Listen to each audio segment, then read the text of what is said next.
Hello and welcome back to Nug Talk. We have a very special guest today. Super stoked he could make it out here.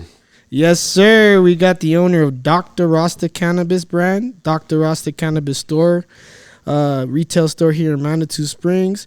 He's a manufacturer of cannabis oils, topicals, edibles since 2017.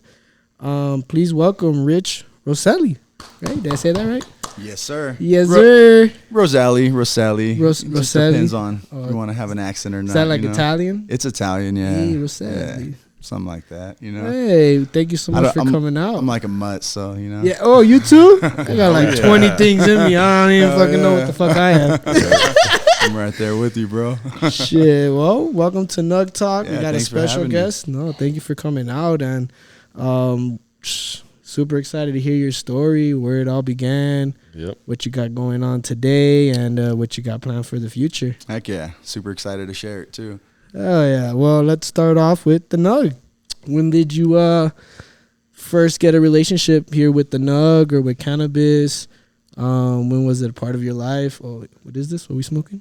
That one. Some fire. Honestly, I don't even remember. It's a fire. I just grabbed it. Yeah. It's bomb, though. Yeah. I started smoking pretty young. I was like 11, 12 years old, going into like 6th grade around that time, you know. Okay. Just when I was starting to kick it with just some of my homies' older brothers coming around with herb, it started becoming more abundant, and I never wanted to try it until one day me and my buddy Alex got some herb, and he got too scared. He didn't try it, but we went down to the park and went at nighttime and tried, smoked a little joint. No, I stole it from my sister. Shout out to your sister. Oh yeah, shout out to Ness. You know? Yeah, she almost got me busted in like 7th grade. I had a sweater that I let her borrow, and I wore it to school the next day, and the whole pocket in the front was full of herb, and I had to throw it in the toilet because we had drug dogs that would come to the school. Yeah, I know about those, right? Yeah, so it was crazy. But yeah, me and Alex went to the park to smoke at night, and he got scared and he didn't want to hit it. So I smoked it. I didn't even know what I was doing, bro. I used a regular paper, like a piece of paper. And smoked that shit, bro. And we held it together, and it smoked enough to get me high as fuck. And we just chilled at the park. We're kids still playing, riding skateboard or something like that. Oh yeah, do you remember what strain it was? No, it was some dirt, like it wasn't even some AZ. It was some like stress, some super stress, some brick weed. And that's really at that time. That's all that was around. There was some fire that came out, a few years later, but. The late 90s. It was like the late 90s around then. Probably like 98, 99. And where was this? Where Southern California. Southern California. Yeah. Okay. Yeah. Okay. Specifically, I grew up in a city called La Puente. It's like East LA County. Okay. La Puente, the bridge? The bridge, yeah. Bridgetown, yeah. Shit. Yeah. It's cool. It's not a place you want to raise your kids, but it was dope. I'm glad that I was raised there, Some good times for sure. Gave you some seasoning, a lot of lessons. Culture. Exactly, And it's predominantly a Latino hood, there's a lot of different neighborhoods in La Puente, a lot of different gangs. Every couple minutes you drive, you're in a different neighborhood, a bunch of different cliques and stuff. So it's that type of life over there. But at the same time, like, it was cool. It was cool to grow up around, everyone, a bunch of stoners too, so. Oh yeah, so let's say, or after you tried it the first time, got high as fuck, that's where you fell in love with it, or were you like, I still smoked here and there, but not really all the time. At that time, like, my main thing that I loved was baseball, so like being young I couldn't smoke all the time. My dad used to keep me in check pretty good, so shit I had to hide. I couldn't just smoke all the time, until pretty much like freshman year. My cousin Joseph, he was a couple years older. Oh yeah, he was the man. We used to go everywhere, together. He had a car too. I was 2 years younger, so we smoked. That's all we did. Just smoked and go on adventures, and then that's when we started getting access to some good herb. So he was still in high school? He was still in high school. He was like a junior in high school. Okay. I was like a freshman in high school, so we were always to the same school. No, we went to different school. We went to different high schools. Pretty not far, good like 30 minutes away from each other. But the fact that he had wheels, we used to kick it all the time, and that's what we would do. And then even like my homie Justin would always be around in the mix. And then I was always the guy with multiple groups of friends, you know. So it's like every one of my homies, there was always, or every one of my groups, there was always a stoner in that group, and that's pretty much what we would do. We would just smoke, you know. And then come like around that same time is when I started more nickel and diming and selling herb and realizing like, because where I grew up wasn't the most, you know, it wasn't the nicest neighborhood, but where I went to high school was a really nice neighborhood. Oh, so and it wasn't exactly. So it's like I could take money from people and smoke for free, and that was more the objective though, was just to smoke for free, and that's what I did for a minute until got to a point, you know, later on, like later years of high school, when I'm like, all right, you know, I could start create a little business out of this, and this is what I could, you know, how I could always have a little side hustle and have some money and not just do whatever I want, you know, do what I want and just have my pockets okay, you know. And so that was really what got me more into the love of the plant, was just the fact that I could, you know, besides smoking and all that, was the fact that I could make, you know, a little living off of it, and I could make a hustle out of it and just do my own and make my own little path and do my own thing, you know, like with it. There's kind of like a little bit of a freedom there that comes along with it. Exactly. I didn't have to go like my sisters, like my older sisters, they worked young, you know, like stuff like that. And I didn't have to do that. I had that freedom to do what I want. And I smoked for free on top of it. So it was a win-win situation for you. And we had some good herb around there. I mean, we had, back in the day, we had some, the Bubbas, and then the orange buds, like the Orange Crush, or now it's like called Cali Orange is what they call it a lot. But that shit was fire. Like now, and that was abundant, you know, and that was everywhere. And so, you know, we got spoiled around that time, where that's when I realized like I can make money off of this and it's sustainable. Give people good herb too, you know, like.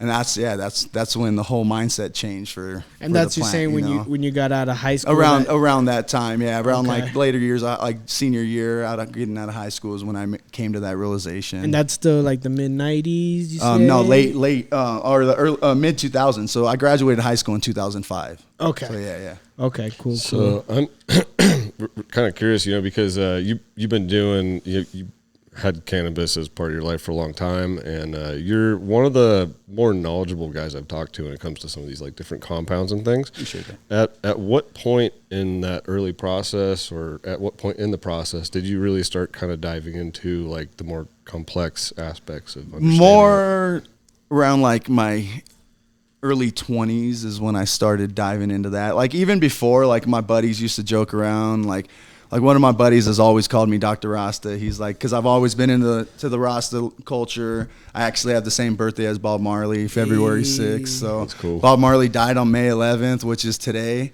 And and today's my dad's birthday. So Bob Marley passed away on my dad's birthday, which there's always been a crazy connection that I even got the chills, you know? Synchronicity. Yeah. So it's like I've always, you know, that's one thing I liked, and the fact that I've always just naturally just had this intuition a lot about the plant before we could even research this stuff, because even around that time we didn't have everything at our fingertips like we have now, you know. So like a lot of stuff was just based, I would base it more off of like my own little experience, and I'm watching everybody, all my customers, I'm paying attention to little things, you know.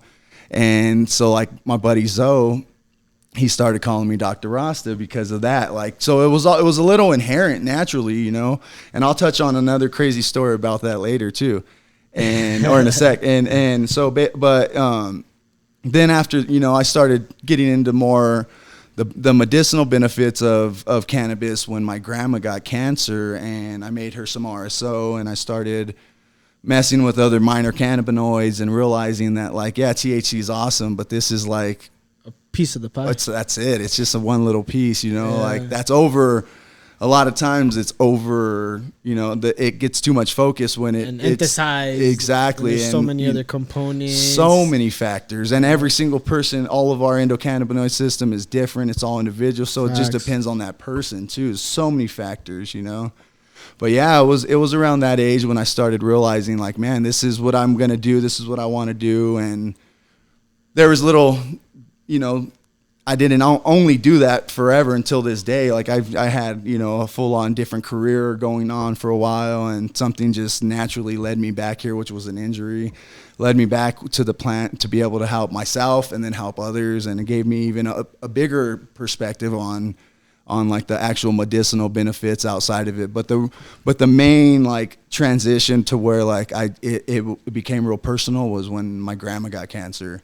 And I made the RSO for her, and was also doing high CBD RSO products. And the combination, she went on remission the first time. She ended up passing away, but she went on remission, and it was awesome, bro. You know, like, and so it made me realize like there's more to this, you know, like. Yeah. There's a lot of medicine that's not like condoned necessarily by, you know, current society. And it's unfortunate that, you know, there's been such like a voodoo about it, you know what I mean? Yeah. Because I'm glad we're finally at a place now where the research is actually easier for people to do, so we can finally really get like a ground level understanding of what's exactly really going on, you know? Which is huge. I mean, and there's so many people that are putting, even like doctors that are putting themselves on the line now to be able to research this plant. Like they took a whole different path, and not working with traditional medicine, which is awesome. That's becoming more the norm now, you know? Yeah, no, it's cool to see.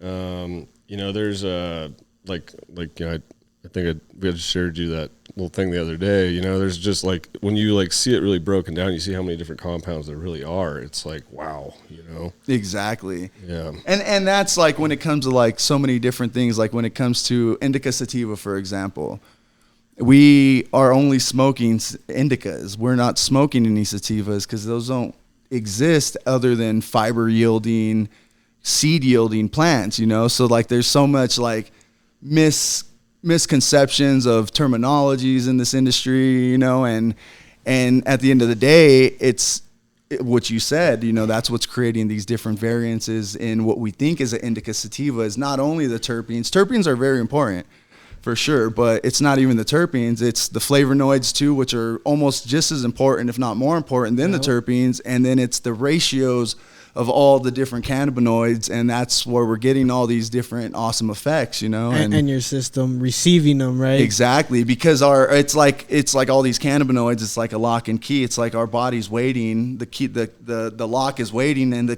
the cannabis, well, naturally we produce two cannabinoids, anandamide and 2-AG. But at the end of the day, like, this is what we're doing with these phytocannabinoids. We're supplementing our body, and it's so awesome that like our body could synergize with a plant that we're literally waiting for it all the time if we can't produce it. And our endocannabinoid system's only at work when we need it. Like, it's not working all the time when we don't need it. So like, it's pretty damn intelligent, and the fact that we have this connection with this plant, it just blows my mind. And I just can't, you know, it's like something that I just thirst to want to know. I don't really care why. I just want to know how, you know, how it helps and how I could help and how I could create different products with different ratios. You know, I do over like 40 different products when it comes to the cannabis side, also medicinal mushroom stuff, but just anything that could help get people away from traditional pharmaceutical medicine, which is really the problem, you know, like, so, and it's pretty dope, you know. And it's awesome to hear that perspective as well, in terms of like, let's not waste time on why this plant is here, but how we could use this plant to help people. Exactly. It's like, I don't care how long it's been here. I don't, you know, like, I know I like to know cool facts. Like a cool fact I really love is in 1971 when cannabis was confiscated. Here's that.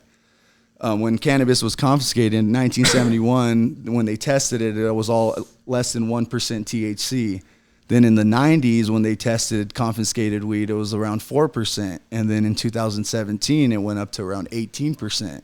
So in that gap of time from when like I pretty much got into this game, into this world, you know, it's been an ever evolving, like, drastic change, you know, from like 100%. Over 30 years, from changing 3% to in these 20 years changing in the 20s, you know, like, and testing at 30%. It's insane, you know, and it causes like I see it all the time, and especially, and that's why I enjoy working in my store, because to get to talk to people, and there's so many people that love smoking weed, but they can't anymore because it gives them anxiety, and it's because that balance is gone, and these they're type 1 phenotypes, and the type 1 phenotypes are all high THC.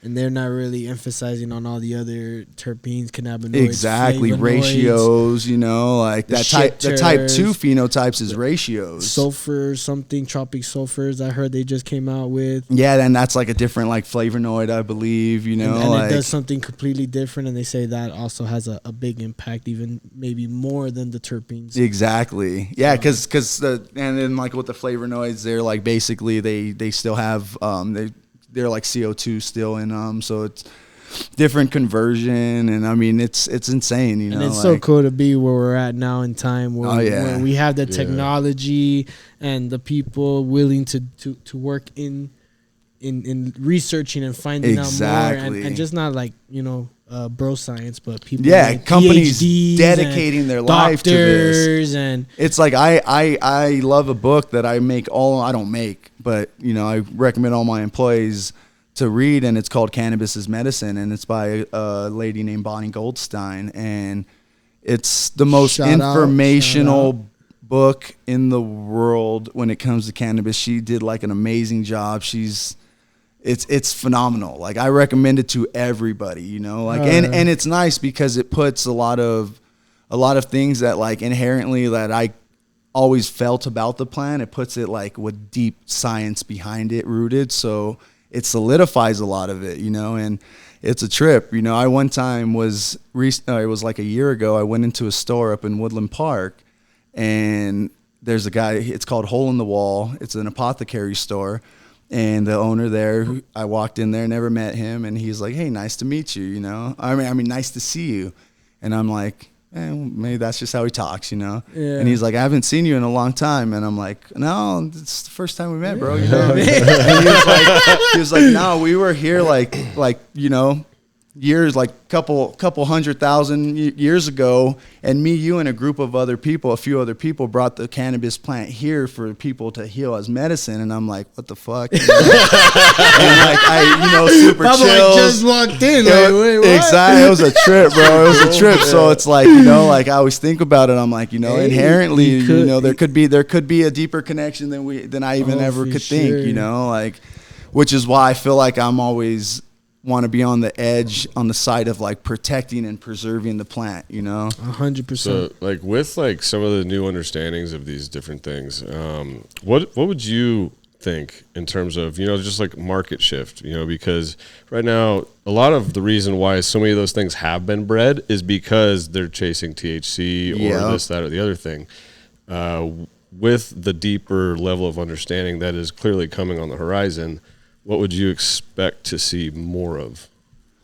I mean, type 2 phenotypes, more ratio type of phenotypes, so people don't have to go and get two sources, you know, have to have a product to get high, but at the same time, and use medicinally for some aspects, you know, depending on what the person. But at the end of the day, most of the market demands a recreational product on the medical market. It doesn't demand a medical product, and it's unfortunate because what it was, you know, you have two different stores next door to each other, let's say, or around the corner, and that's how they compete with each other to say, I need higher THC, or I have higher THC for the same price or whatnot.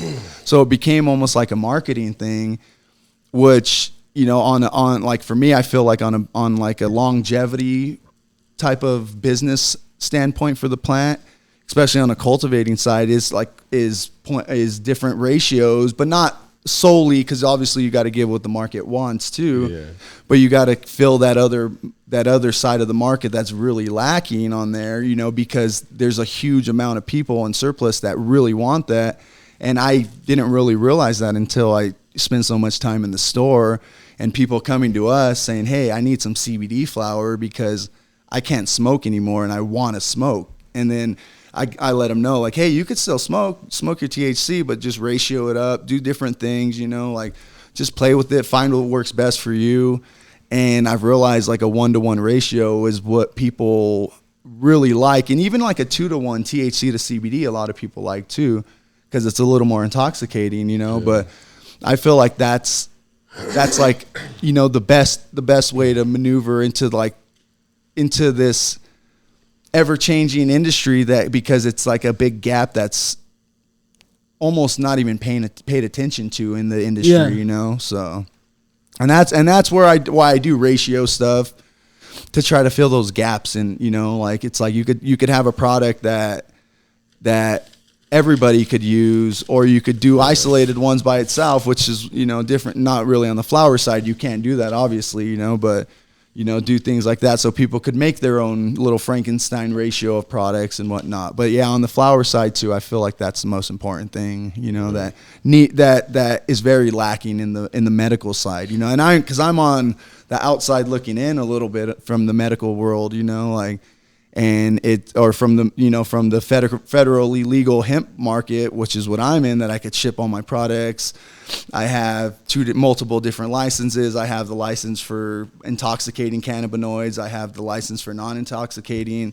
I could ship them, you know, to most states. Like, it's a different market. So but I realize with this market, it's those consumers that, you know, don't want to go to the marijuana dispensary, even local ones, you know, don't want to go to the marijuana dispensaries because everything just gives them anxiety, you know. So I feel like filling that gap is going to be an important thing in the near future, you know. Yeah, I've had, you know, quite a few of your gummies and stuff, and I think that, you know, the edible side of things is kind of a nice place to begin with dealing with some of those other things, like little compounds and mixes and stuff, because from the flower side, you know, a lot of like what we have to produce is basically just like what people want, you know, like in terms of bag appeal, smell, the way it smokes, all that, how it looks. But when it comes down to something like this, basically, you know, you just need it needs to taste good, and then the rest of it's all about the experience. Exactly. So you can actually, like, you know, someone that has that little right mix for the right person, you know, it really gives them a better overall experience, and that's what ends up really mattering. Exactly. And then they could enjoy the regular flower and counter it too, which is nice, you know, like, because you could counter some effects with a lot of this stuff, which is nice, you know. Because there's even myself, there's times where I smoke some flower and I'm like, damn, this is so bomb, but I got some anxiety right now. She's giving me the heart palpitations. So my hands are I'll sweaty. get an oil. I'll take some oil, and then I'm like, fuck. Now I'm high, but I don't have anxiety. So it's like I could enjoy that, you know, like, because I love that flavor, you know. Those especially are the strains he likes to smoke. And I'm like, I love the smells, I love the flavors, but like, dude, it's like I just find myself looking through the windows and scrolling my phone, making sure nothing bad happens. Perfect. Yeah, perfect. Paranoid.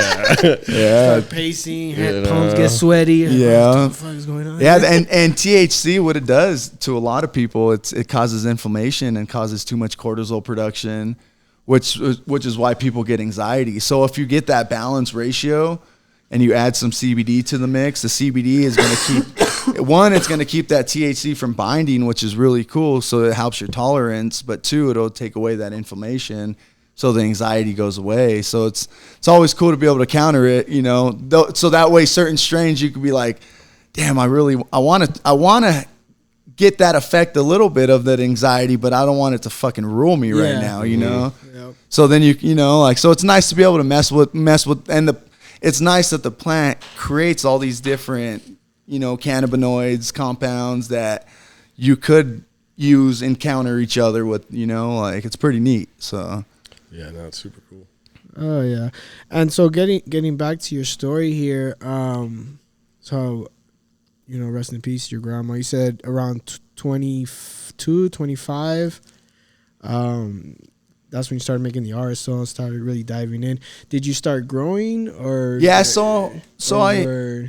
I did some growing with some of my buddies. Like we would rent little spaces. I did some stuff in my house, like blowing out the whole garage, shit like that. I've been rated growing, you know, with you know, I had when I got my my house rated from the garage grow, it was like 62 plants I think were in there. And back in the day, we were able to post up licenses and stuff as like a co-op and grow for them, but I didn't have enough, and I fucked up. They would have just left, you know. But whatever. I just, you know, I just got caught slipping, you know.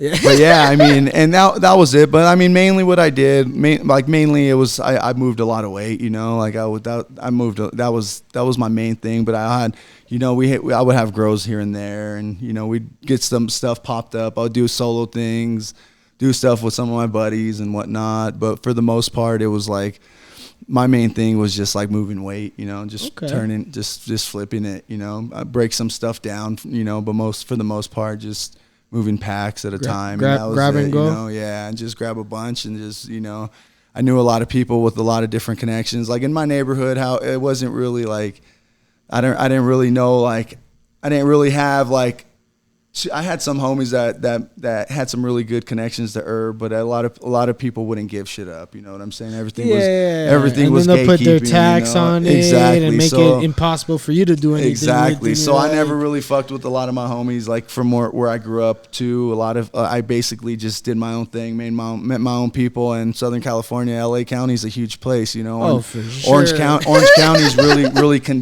it's really condensed with herbs. So like, that's pretty much what I did. I was super selective who I fucked with. You know, I was, you know, I got in trouble a couple times. I got busted a couple times, you know, and it's part of it, you know, part of the game. But it was stupid things, just getting caught slipping, getting out of my own comfort zone. And, you know, I got what I deserved, you know, like it is what it is. I knew that moving large amounts of weight wasn't legal, and you know there's consequences that could come with it, you know. But at the end of the day, it's like it's the way that it's what I did for a while, you know. And after that, and going through all the stuff you were going through, then did you want to transition to the legal market, or you ended up getting into the legal market, or was this right before or after, or this is like a couple years down the line? It all mixed together, because like the legal market was also a market that I could go with my backpack and I could go dispensary to dispensary too, and I could go dump off 10 packs in a day if I just went out and hustled and I met the right people, hit up some of the right people at the right time that needed some flour, you know, and I had that, I usually just messed around, fucked around with a lot of OG strains. That was really it, OG, bro. You don't see that no more. That's like, it, you don't see that gas. There were so many different varieties of OG. That real shit that steps on your chest where you're like, the real heart palpitations. Like. Exactly, yeah. Yeah, that was, I mean, small yields, all that, but 100%. The best, you know. 100%. But yeah, that was, you know, it was like, go around, and it was like a gray area type of market, you know, like 2009. That was around like 10. 2010 or 9 to 2011 to, you know, like is when I was going around dispensaries to dispensary.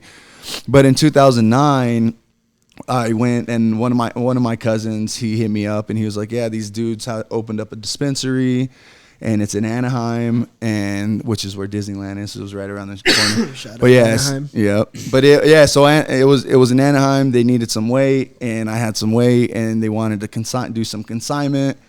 And I went over there, chopped it up with them, and it was like, no, I'm good, you know, like I'm not gonna do some consignment, you know, like COD, that's it. Yeah. And then I left, and then I talked to my cousin. We thought about it. I was like, look, if I could go in there, make a deal with them, that I'll front them 10 packs. At the time, pounds were going for $3,500, you know. Bring me back. Bro. Yeah, it was. I mean, even more sometimes. Yeah. But that was like the average of some bomb indoor, you know. Like exactly. Now it's like the race to the bottom, you know. 100%. So yeah, so I was like, I went, hit him up about this, and we decided that, you know, that's what we could work out, and I, you know, made my investment. Did that for a while. That lasted, you know, up until like maybe 2011-ish, 2012. So they were good for it. It was a good investment. Oh yeah, I made some money. You know, I was still doing my own thing on the side. Oh yeah. So you know, like then I ended up having my 2011. I had my oldest daughter. Okay. So then I'm like, you know, so how old are you there? Like at that time I was 24, 25. Yeah, so you know, and it was I was pretty young doing most of it, you know, like I was just real disciplined on stacking money, like Yeah, that's it. So okay, so I this to could the have more, side, this like, and here. so I could keep on having more and more, like trying to grow things, Sure. not more about like the immediate. I got what I needed immediately, but it was more trying to like grow things, That was always what my mindset's been. And so then I had my older daughter, and I got out of the cannabis world for a little bit. Had a little bad type of going out with the two old partners, with one of them mainly. And so I got out of that the medical marijuana world, and this was all medical side, Okay. And I got out of the medical marijuana world, and I just kept doing my thing how I was before. And I got a job doing cell phone towers, and then I started doing like low voltage electrical stuff like that for this company, working on AT&T buildings pretty much exclusively. I did that for a while, and then I got hurt. So that's what circled me back around the same time that the legal hemp market became a thing. So I started making products for myself so I could avoid, just using opioids, stuff like that, because I was fucked up. This is still in Cali? I'm still in Cali. Yeah, I moved to Colorado in August 2018.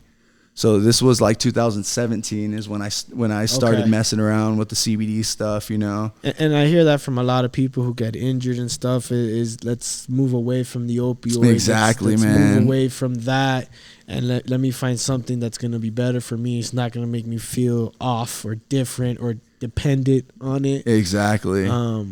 Yeah, it's bad, and especially I used to drink. I would drink often, that so makes like that combo, worse. bro, was bad. It was really bad, Well, and it makes it better, but it makes it worse. And I was always burning no matter what, But yeah, in the time it was all right, But yeah, fucking, it's a bad combo, bro. So like we were talking earlier about like the greater understanding of like how everything works. Like when we're talking about like using cannabis for medicine, let's say, taking like any kind isn't going to necessarily be the right thing. So like, I'm hoping we can move towards a place where people that really are trying to use it for pain management have products that are designed for that particular purpose. Exactly. I mean? Yeah.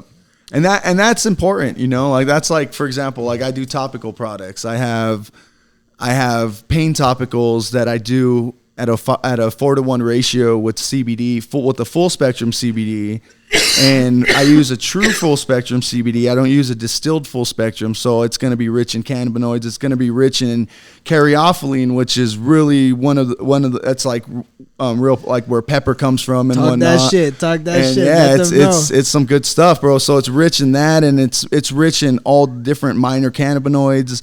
And it's not distilled, so it's like in its truest form with ethanol extraction. Like it's really good medicine. Mix that or that at a good ratio with CBG, so CBG is going to help it bind a little better when you use topical or topically. So there's those products are sort of the things that I try to focus on and trying to create. And I do different, like on the topical side, I do 8 different topicals. 4 different strengths of two different type, because at the end of the day, like you could just do one strength of something and it's going to work for everybody. But at the end of the day, like some of these products do come with a heftier price. So you want to try to have a range for every single customer, so it's like focusing on having a price product that someone could have. And that's why like we do gummies in 10 packs, because they're lower instead of doing like 20 packs, 30 packs, 40, what I've done in the past. Make it accessible. Exactly. So if someone wants more, obviously, they're depending on the retailer, or if it's directly from us in our retail store or in our online, or from our online store, there's always deals and whatnot. But at the end of the day, like, so there's that option for those people, but you want to try to make it accessible for everybody, but also create a product for everybody. So, outside of the topical thing, I do oil products that are CBD by itself, which I obviously don't recommend like a THC-free CBD product unless someone needs to take a drug test. That's really the only place for that product. It's not going to be the most effective. Unfortunately, the hemp-derived CBD market is plagued with THC-free products, and that's why people say most of the time when people talk about CBD, That's the number one thing I hear. And those customers end up turning into full-time customers for us because I'm like, it's what you tried. There's no one size fits all. And you tried 100%. Some crappy products, like, and it's cool. I'm okay with that market because it's good for us. It lets us shine. And that's where we've always been able to set ourselves apart, is because we focus on, I'm like, I don't care about a drug test. Like that, if you have to take a drug test, it's unfortunate, but I'm not in this market for you to pass a drug test. I'm in this market to make products that are going to help you and give you results. Exactly. And results are what matter, So and that's why we do the different ratios, and then also like our full spectrum is a 25-to-1 ratio of CBD to THC with a lot of other minors. And then we do like CBD, CBG 1-to-1 ratio, which is really, that's, amazing for gut health. The CBG is amazing for gut inflammation. We do CBN, THC, or CBN, full spectrum CBD oils as well, which the CBN is going to be good for night. A lot of times you'll see CBN products, especially on like the medical market, you'll see CBN products with the matching amount of CBN as THC and CBD.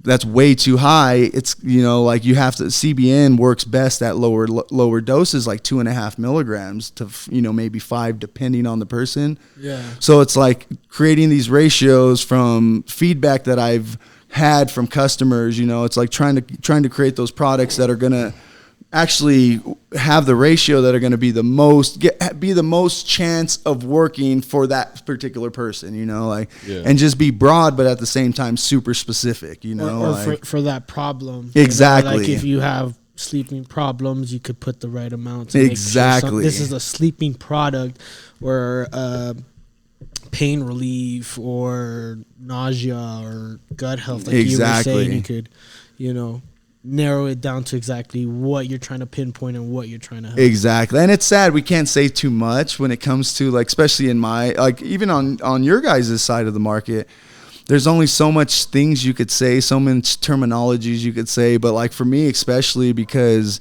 I deal with having an e-commerce store with the online business, and we get enough traffic where like the FTC, the Federal Trade Commission, could, we have to, all of our terminology, it's all has to be up to compliance with the FTC, because they could shut me down at any point. They could be like, oh, you're using the wrong terminology that is not FDA approved, blah, blah, blah, this and that. And it's like, you guys, you guys, as a business, okay, but as a person, you could sit on it, like I could talk about it as an individual, but not as a business, and it's retarded because the almighty, it's because they haven't in control legally recognized it as a medicine yet. Exactly. So like because of that, like a business like yourself, or let's say like a dispensary, or like if we make as a grow place cards for our product to go put on a shelf, we can't say it will do this, this, and this. We have to say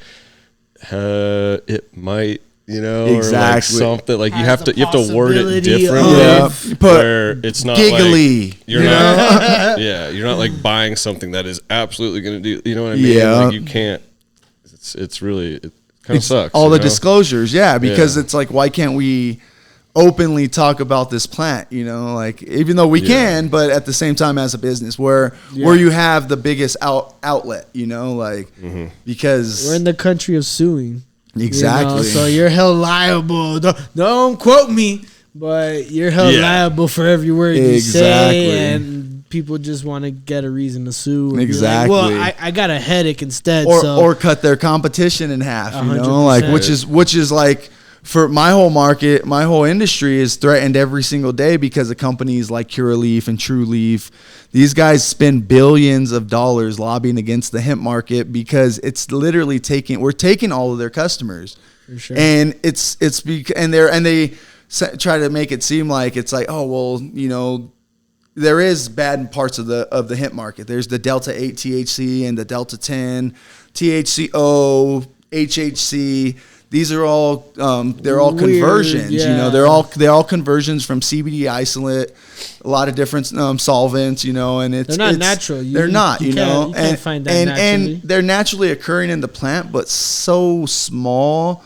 and it's so small for a reason, you know, like, and we don't need to isolate or convert these, you know, and they're not good. And a lot of states, like even Colorado, it's banned, which is awesome. I'm all about that, you know, but at the end of the day, like these bigger companies are trying to take a whole market out, because it's like in Florida, they're trying to ban it completely because it's messing with their bottom line, you know? Yeah. Oh, for sure. And it's like, if we all merge together and just have cannabis, that's why I use the terminology cannabis. I don't use the terminology CBD unless it's specifically that cannabinoid CBD, because one, pharmaceutical companies have owned the patent on CBD. So eventually they're going to, once it does, hopefully in their eyes, but hopefully it doesn't for all the sake of us. Yeah. Hopefully it doesn't go to Schedule 3, but in their world, they want it to.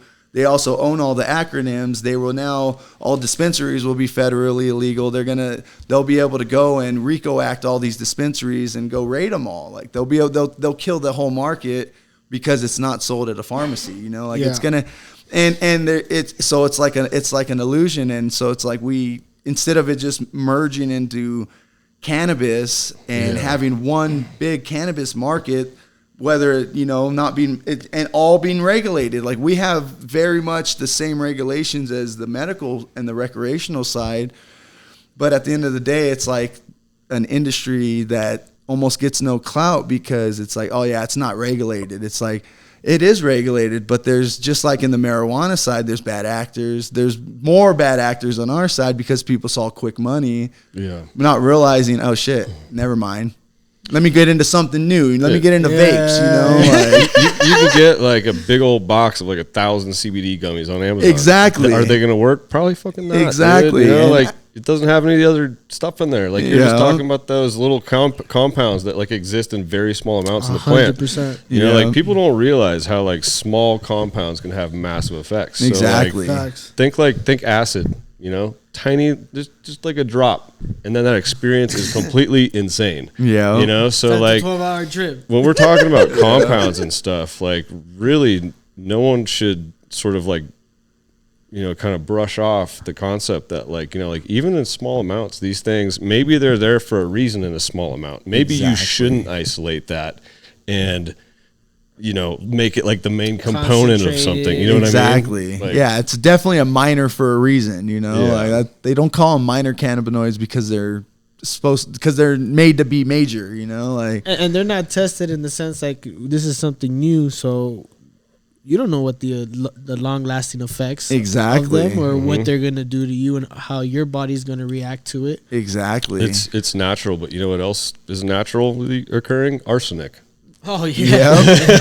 You know what I mean? So I mean, you really got to be careful when you start like making like compounding these things or concentrating them or whatever. Yeah.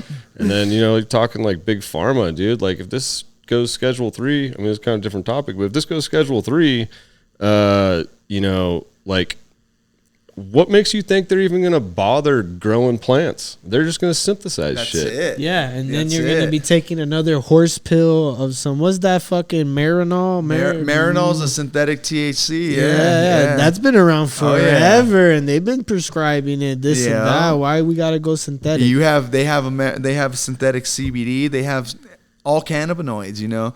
A synthetic THC, they can naturally just let convert over to CBN with a small little conversion because it's, you know, just like one molecule different. So it's like they could do everything in the lab without growing a plant ever, you know. And they do, you know, they already have it.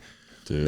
What's the I mean, man, I forget the name of the one for the one, not Marinol, but it's a CBD one, and that's on market right now, you know, and it's always, you know, that's their goal, is to take the grower, take the medical world, take the actual cannabis world and put it in their hands with all synthetic stuff that's never going to have any synergy with our body. Like our body naturally synergizes with this plant. Like we could fake it, but it's never going to be fully medicinal in that way, you know, and it's fucked up. I got a curveball.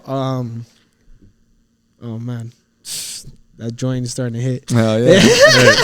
Hey, real quick, anyone that says anything other than deschedule is the devil. So Yeah. You heard it keep here that in first. mind. Amen. Yeah. You heard it here first. Oh yeah. I was gonna say. So, do you think synthetic will ever, or our body can tell the difference between synthetic and something that's natural? And then on the second part of that is like, when growing, we use salts, right? Salts are somewhat synthetic, and the plant can't tell the difference. Yeah. So, what's your thought on that? I mean, it just popped up in my head. It's just, I know, kind Yeah. of off topic. I feel like it probably doesn't, but at the same time it doesn't, but it does. Like it's gonna be it's not gonna have that like all those little like like anything whole plant, like. But when you like, if you, for example, synthesize CBD in a lab compared to like isolating CBD through first ethanol extraction, then short path distillation, and then then you do the isolation through the distillation, like if you do all that and then you're left with the CBD isolate by itself, or like the THC diamonds isolated by itself, I feel like it would probably be the same as a synthetic, because it's neither of them have no balls basically, not no balls, but you know what I'm saying? It's only that, compared to like, if you're talking like comparison to that to like whole plant extraction, or like it's not or whole plant, the whole plant's gonna shit on it all the time. Entourage effect. Exactly. All those other missing things that actually make up the experience. Exactly. You know what I mean? So like if you synthesize literally every single component and put them all together, and then just like a little bit of this, a little bit of that, you know what I mean? And you really know what you're doing. And then you could get that, and you definitely can. Like, and I've even there's a couple things that I've even thought of recently doing, and that's doing that because I don't do any THC free gummies at all. And it's one thing that I'm like, whatever. If it's someone that really needs it for a drug test, they could use an oil, because the oil is going to be the best product in comparison, gummy to oil. So there, but at the same time, I've thought of doing like a Frankenstein of different non-intoxicating cannabinoids with a few different terpenes as well. So that way they could get a product that somewhat matches what other people are using without any THC at all, Super cool. So yeah, so I mean it's definitely something, and I think that you could definitely do that, but at the same time you're still gonna lose some. I mean, you're gonna have to create or have all these different expensive extract or raw materials and whatnot. Not really that expensive, but to have all that stuff to try to match with that. Compared to this one, it's like this one's untampered with.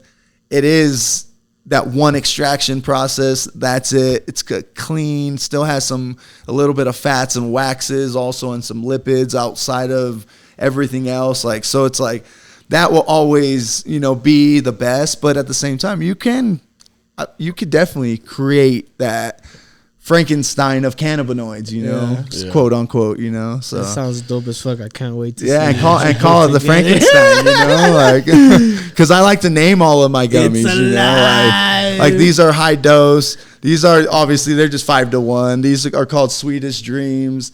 I have Sweet Dreams, Daily Duo, Daily Dose. These ones are one of my favorites. Oh yeah, and that's the Killer Kiwi flavor right there. Dude, not just kiwi, it's Killer Kiwi. And they're all 100% vegan, Yep. non-GMO. Yeah, tapioca syrup, no too. corn syrup either, and they're all pectin based. So it's no gelatin, no pork kneecaps around here. No, you don't like that? I'm vegan, so like I try to make products that I'm gonna be able to use too, like everything that we do, we try to do something that we could use, like I can't really sell something that I can't really stand behind. It's hard, I really like the fact that you put you're one of the only gummies out there that actually has a good amount of CBD in it. And personally, edibles give me a little bit of that sort of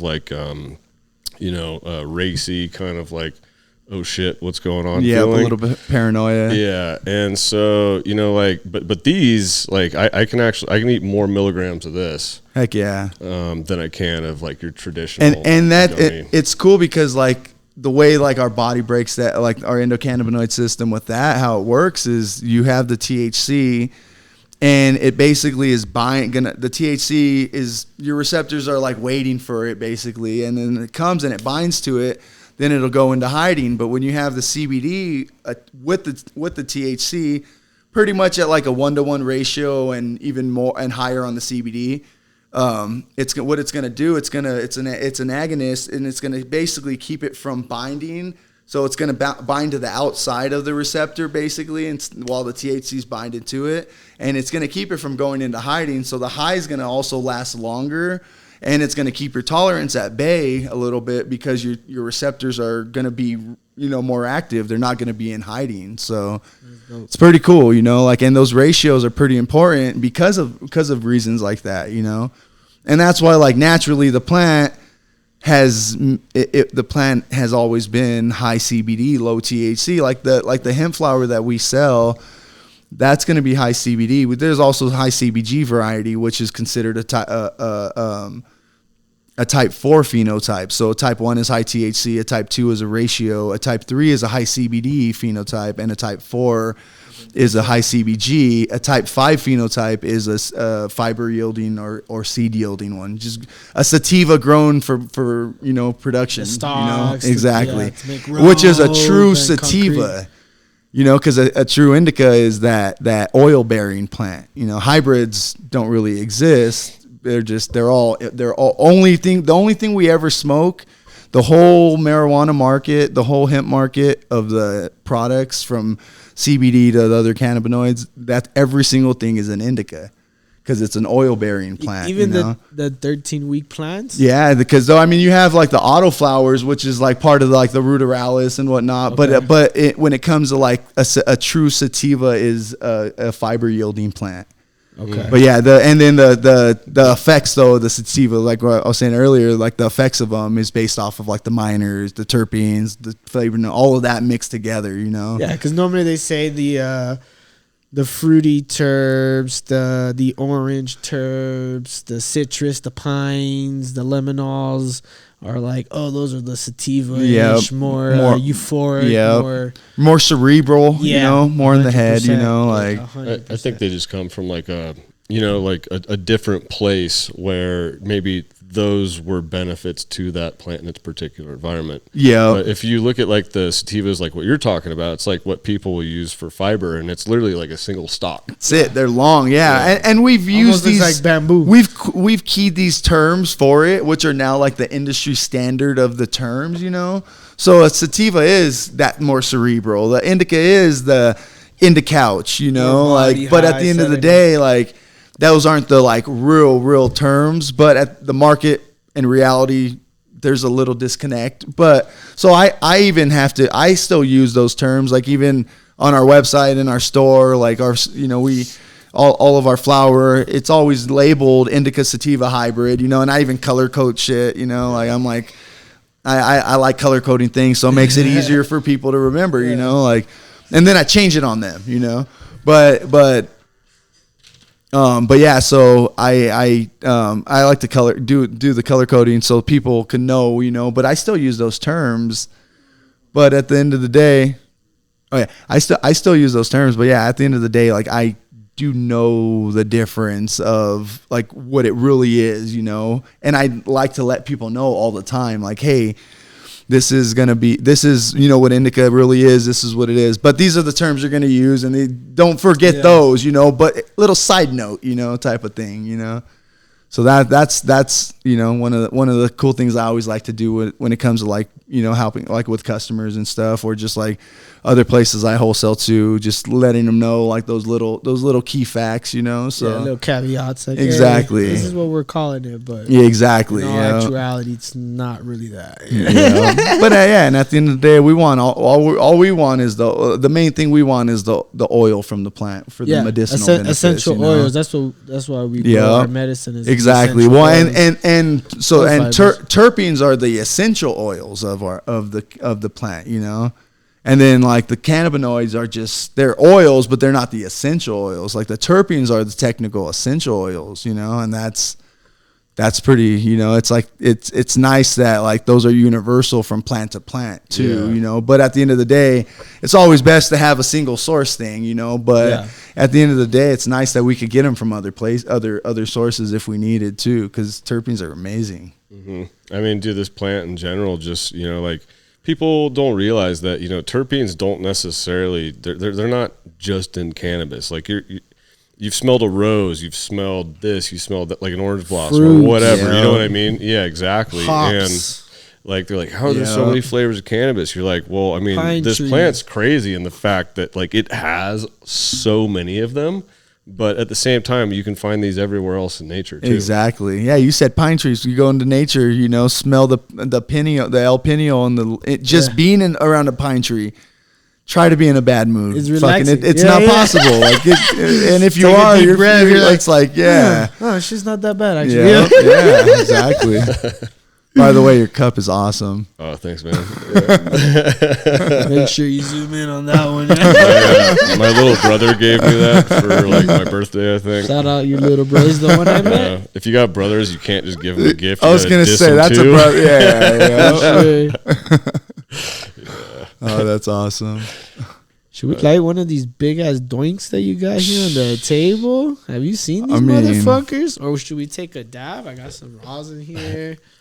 Dude. Got a little bit litty. This litty might kill committee. Me. Look at that thing. Baseball bat. Yeah. Slugger bat. Let's we got go. a couple other guys in the room. I mean, maybe we just pass this around to everyone. Yeah, I'm down. I'm down. Yeah, let's try one, I'm dude. down. Light it up. You gotta make sure you light it like a cigar. Get the full ring. Yeah. I would take off that extra stuff. Yeah. Yeah. Hey, Armando, can you grab me those scissors behind you? Yeah, we got our dog Armando in the bag today. We got our Yes, other sir. dog as well. Shout out. Shout out to Armando and Adolph. Yeah. Let's go. Shout out to everybody. Yeah, man. This has been a good one, man. Shout out to my boy. Yeah, heck yeah. This is his clothing line. And I also, I love how much shit you know. Yeah, I appreciate it, so bro. much shit. I appreciate it. I really love talking about this plan. It's one of my favorite things to do, man. I do it. Like I actually was at the store working today because I switched the shift with one of my employees and I was talking about it all day long. So it's like it's a good day. Yeah, I can't get tired of it. Like I could get tired for sure, but I'll keep going. You know. Just light up another one now. Let's go. No, even sometimes with certain strains though, man, I get massive anxiety around like just in a social setting. But once I start talking about herb, it doesn't matter how much anxiety I have. That shit's gone, bro. It blocks everything else out. Yeah. You're in the Zen mode. It's like if I'm talking about like my kids and they're dancing and stuff. Same thing. Like those are certain things that like. You just flow, bro. Dopamine receptors going crazy exactly, right now. It's awesome, bro. It's awesome. So. Oh yeah. Look at that thing. That motherfucking monster. What did I sign up for? Oh yeah, I think there's like a half in there, half ounce. Yeah, we just smoked some of that dirty Merlot as well. And it's a mix of different stuff. I mean, there's definitely some Stone Street herb in there, guaranteed. Hey, shout out. Yeah, at least an eighth of that is some Stone Street in there for sure. Go. Yeah. Thank you for the support. Oh we yeah, appreciate you. always. You guys got the best herb in town. Hey, hands down. Thank you. My lungs are having a hard time. You want to try to rip that thing? I'll light it while you're ripping it. We got a cherry going. There it is. Sometimes those are hard. I imagine there's just like so much material. Yeah, they're just they're funner to smoke. You know, like when I filled that, I don't expect like I wouldn't be mad if fucking everything fell out because it is what it is. Yeah. I would be mad, but it's like one of those things, you know, like it's yeah. It's just fun. It's a write-off for a good time. Yeah, it's fun. At the store, I have the fucking huge challenge ones that I think you could fit like probably like a quarter pound, it seems like, in them. A quarter pound? Yeah, they're like, I swear it's like 8 times that size. But I'll pass. Dude. Yeah, that's too much. I mean, yeah. Dude, if I got like a big box of like 1,400 of those like king size raws. Yeah. I mean, sometimes depending on the strain, dude. Like sometimes one of those is too much for me, you know. Yeah. I like a whole joint. It's I always try my shit first in a little pinner. Yeah. You know what I mean? See how it tastes, how I get high and shit, and then after if I like it or I love it, depends how the next one's gonna. how big it's gonna be. You know, Yeah, if I really like it, then and I don't like them too big because I feel like you lose some of the flavor. It does. Especially and it's like a waste almost towards the end. You yeah, know? And I keep smoking it too. That's the problem. Even though I don't need to. To you the know? bone. I see it two ways. So like when you do a pinner, technically there's more paper, so there's more of like a more paper to bud ratio. And then if you do like a bigger joint, you're using more weed. But at the same time, like, you know, like, I don't know about you, but like personally, I only like the first like half of a joint typically. You know what I mean? So would you rather waste, but then you're like, but do you want the ultimate flavor or do you want to be conservative? Yeah. You know? No, it's true. Yeah. Yeah. I waste a lot of weed.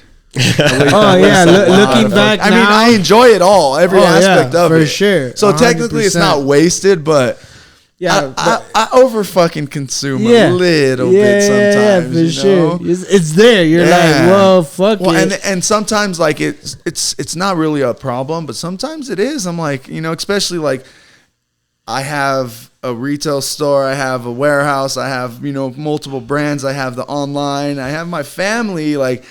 To juggle all of this sometimes while I'm too stoned, sometimes it's easy to forget shit, and then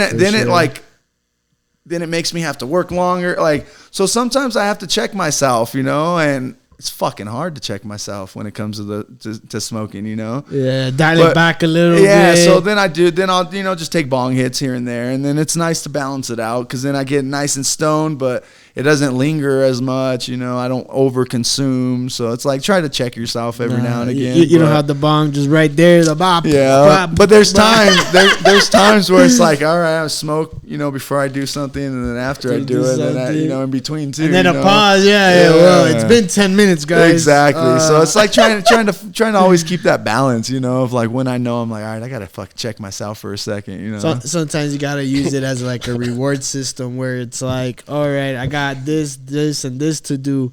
I can't do nothing until this is done. Exactly. Once that's done, I'll go fuck off. Exactly. But till that is done, I can't reward myself for something that I haven't done yet. Exactly. Which is them dishes got to be clean. Them kids got to be fed. Yeah, gotta be responsible, you know. 100%.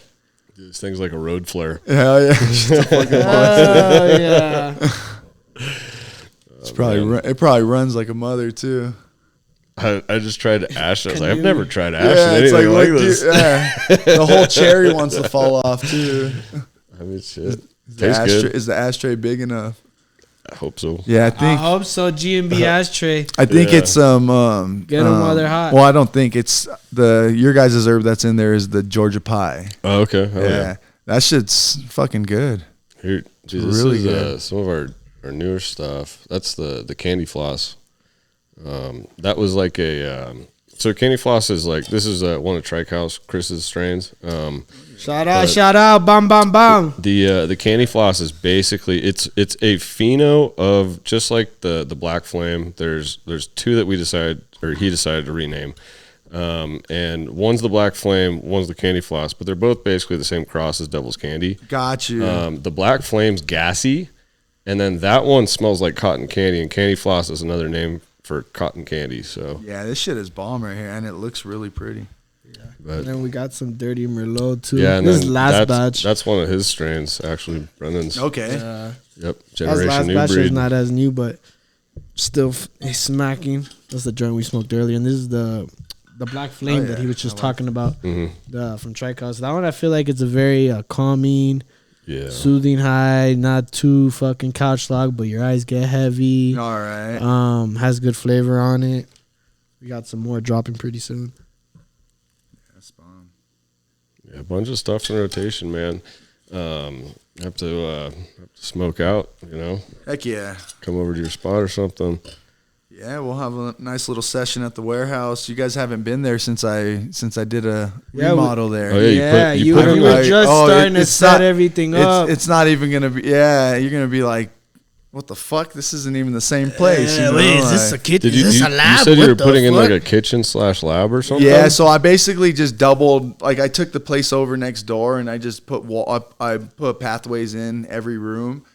And so like my already like the kitchen area just expanded double, and I could put I could put I have everything like separated. Like I have my oil section, my topical station, our flower station where we do pre-rolls, weigh out our flour, do stuff like that.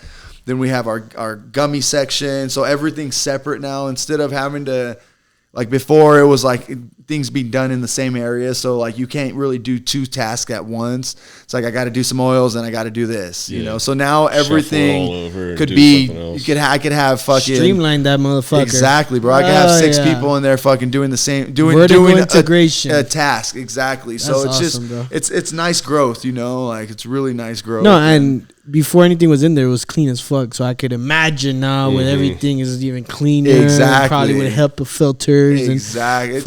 It's nice and clean, bro. Yeah, we do a good job keeping it nice and clean too. I'm not gonna lie. Yeah. I walked in there and I looked around at just how clean your spot is, and I was like, dude, this guy is dialed. That was like my first thought. I was like, it reminded me of, you know, like, because when I was younger, like I used to, you know, I had a couple sponsors and stuff, and I'd go to these like big warehouses, and these big companies, like you have the cleanliness of a large company on a small scale. You know what I mean? And you know, I've always said one company that I would try to always model my integrity as a brand is In-N-Out.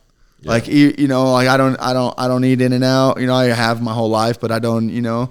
But at the end of the day, like just their integrity, the transparency from like store to store, like everything's the same.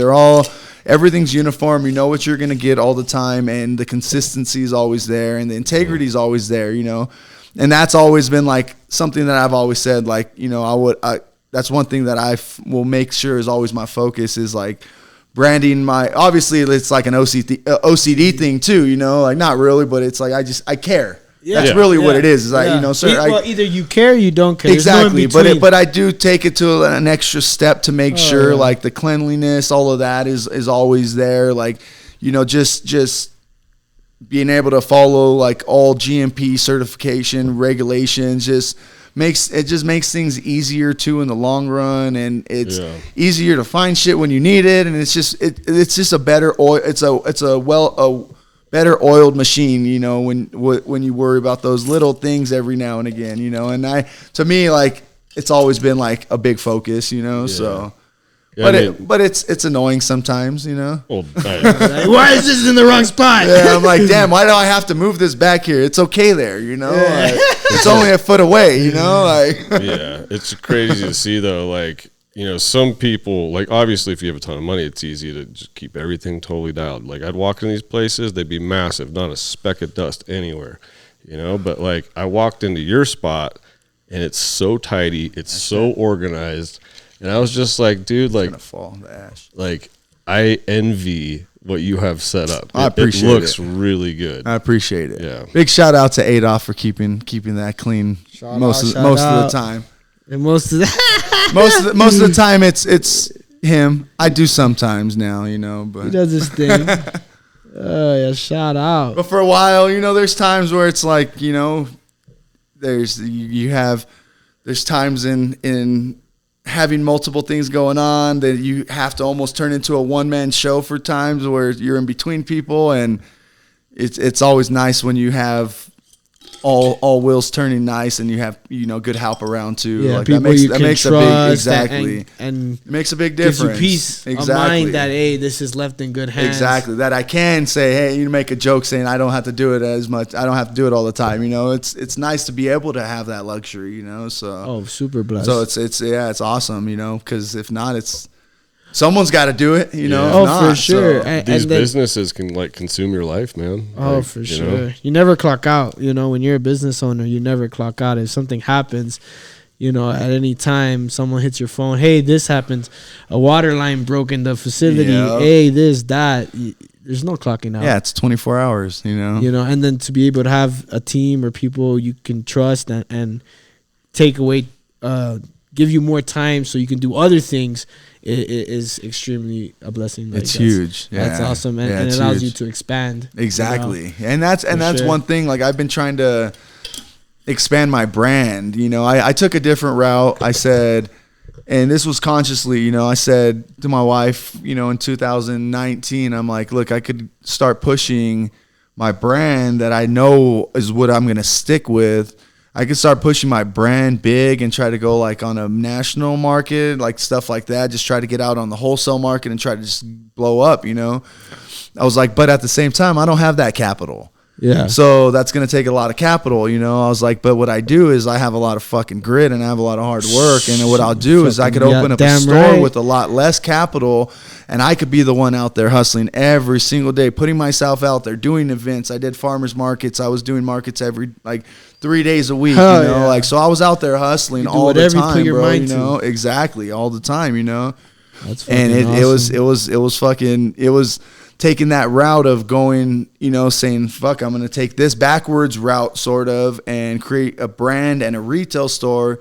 And then I know the market. I know certain things on the retail end too from this whole industry.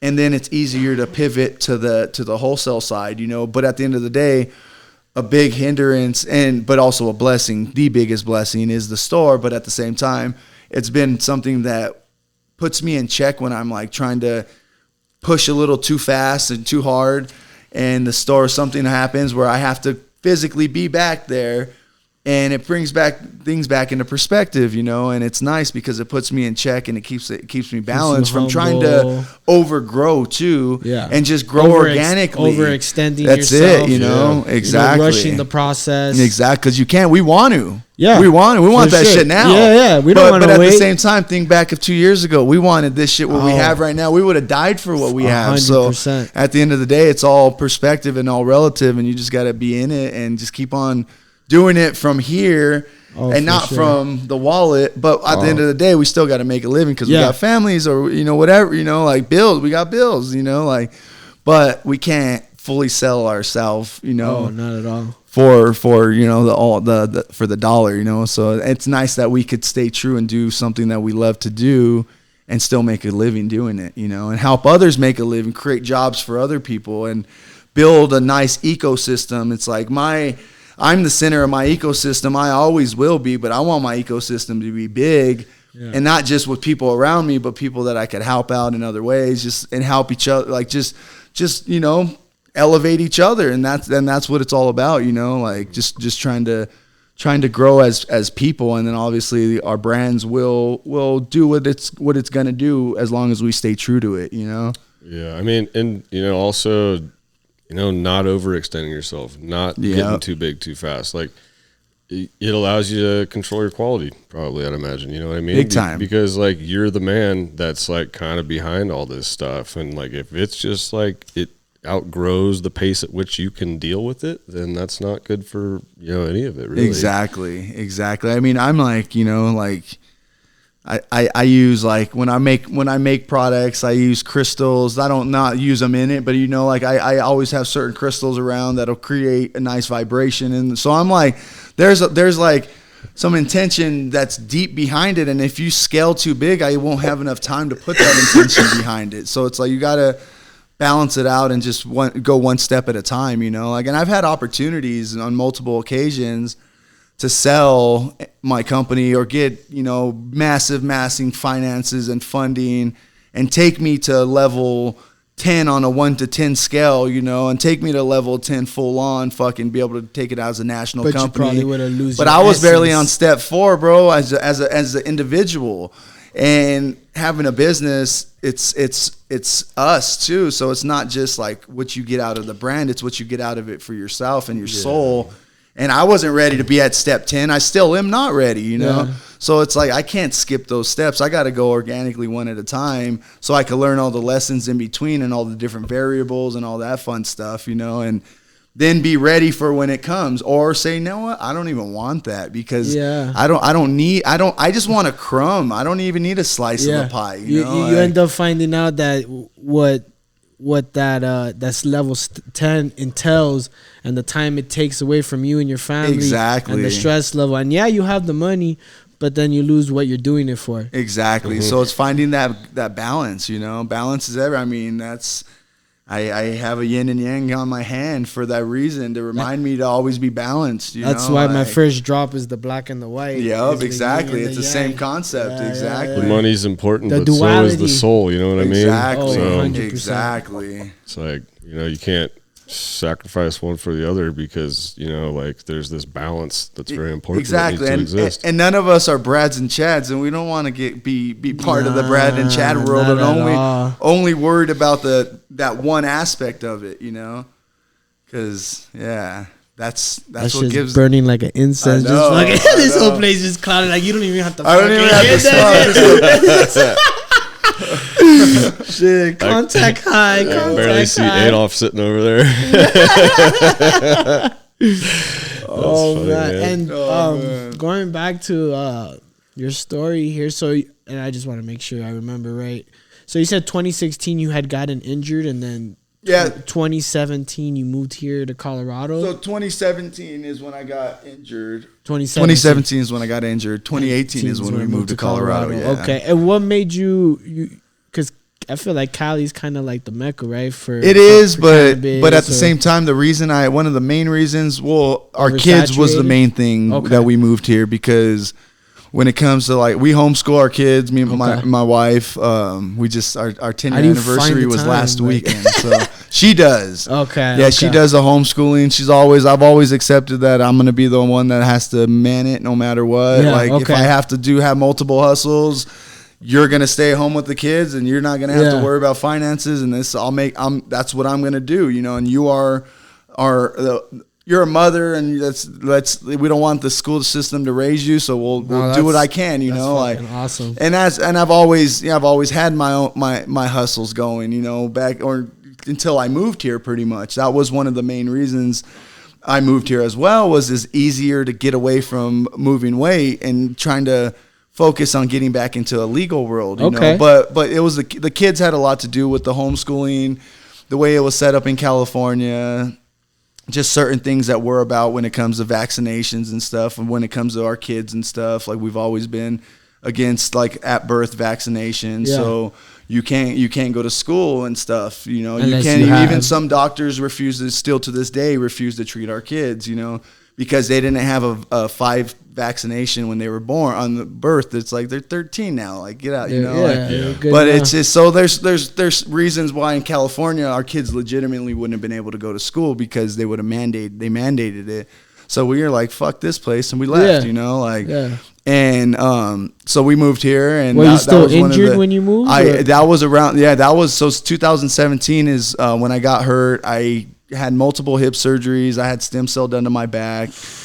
And you want to talk about what happened? Yeah, I was just walking over a crossover bridge on a rooftop. I worked on AT&T buildings a lot, and we worked on rooftops. We used to do a lot of controlled descending. We'd do all the antenna work on the rooftops, and we did tower work, you know, just all kinds of different stuff like that. But this particular job was on a rooftop, and I was walking over a crossover bridge, which is a little metal bridge staircase to get over ducting or cable tray and stuff like that. Mm-hmm. And one of the steps, the bolts were missing on the top. So when I stepped into the step caved in, and I fell and I tore my fucking hips. I contorted all nasty, and I tore everything in my hips, or both of my hips. And so I had one surgery, and my labrum ended up tearing. There, that went.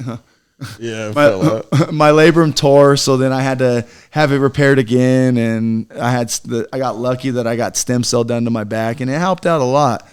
But you know, during that time, like I was on workers' comp, I wasn't working, so it was a lot of time to like reflect on life, and I'm like, man, like I gotta get the fuck out of here. Exactly. Like, do I want to be here? So I'm like, fuck. And I already knew I was gonna start this brand. I'm like, this is what I'm gonna do, you know. And then I moved here.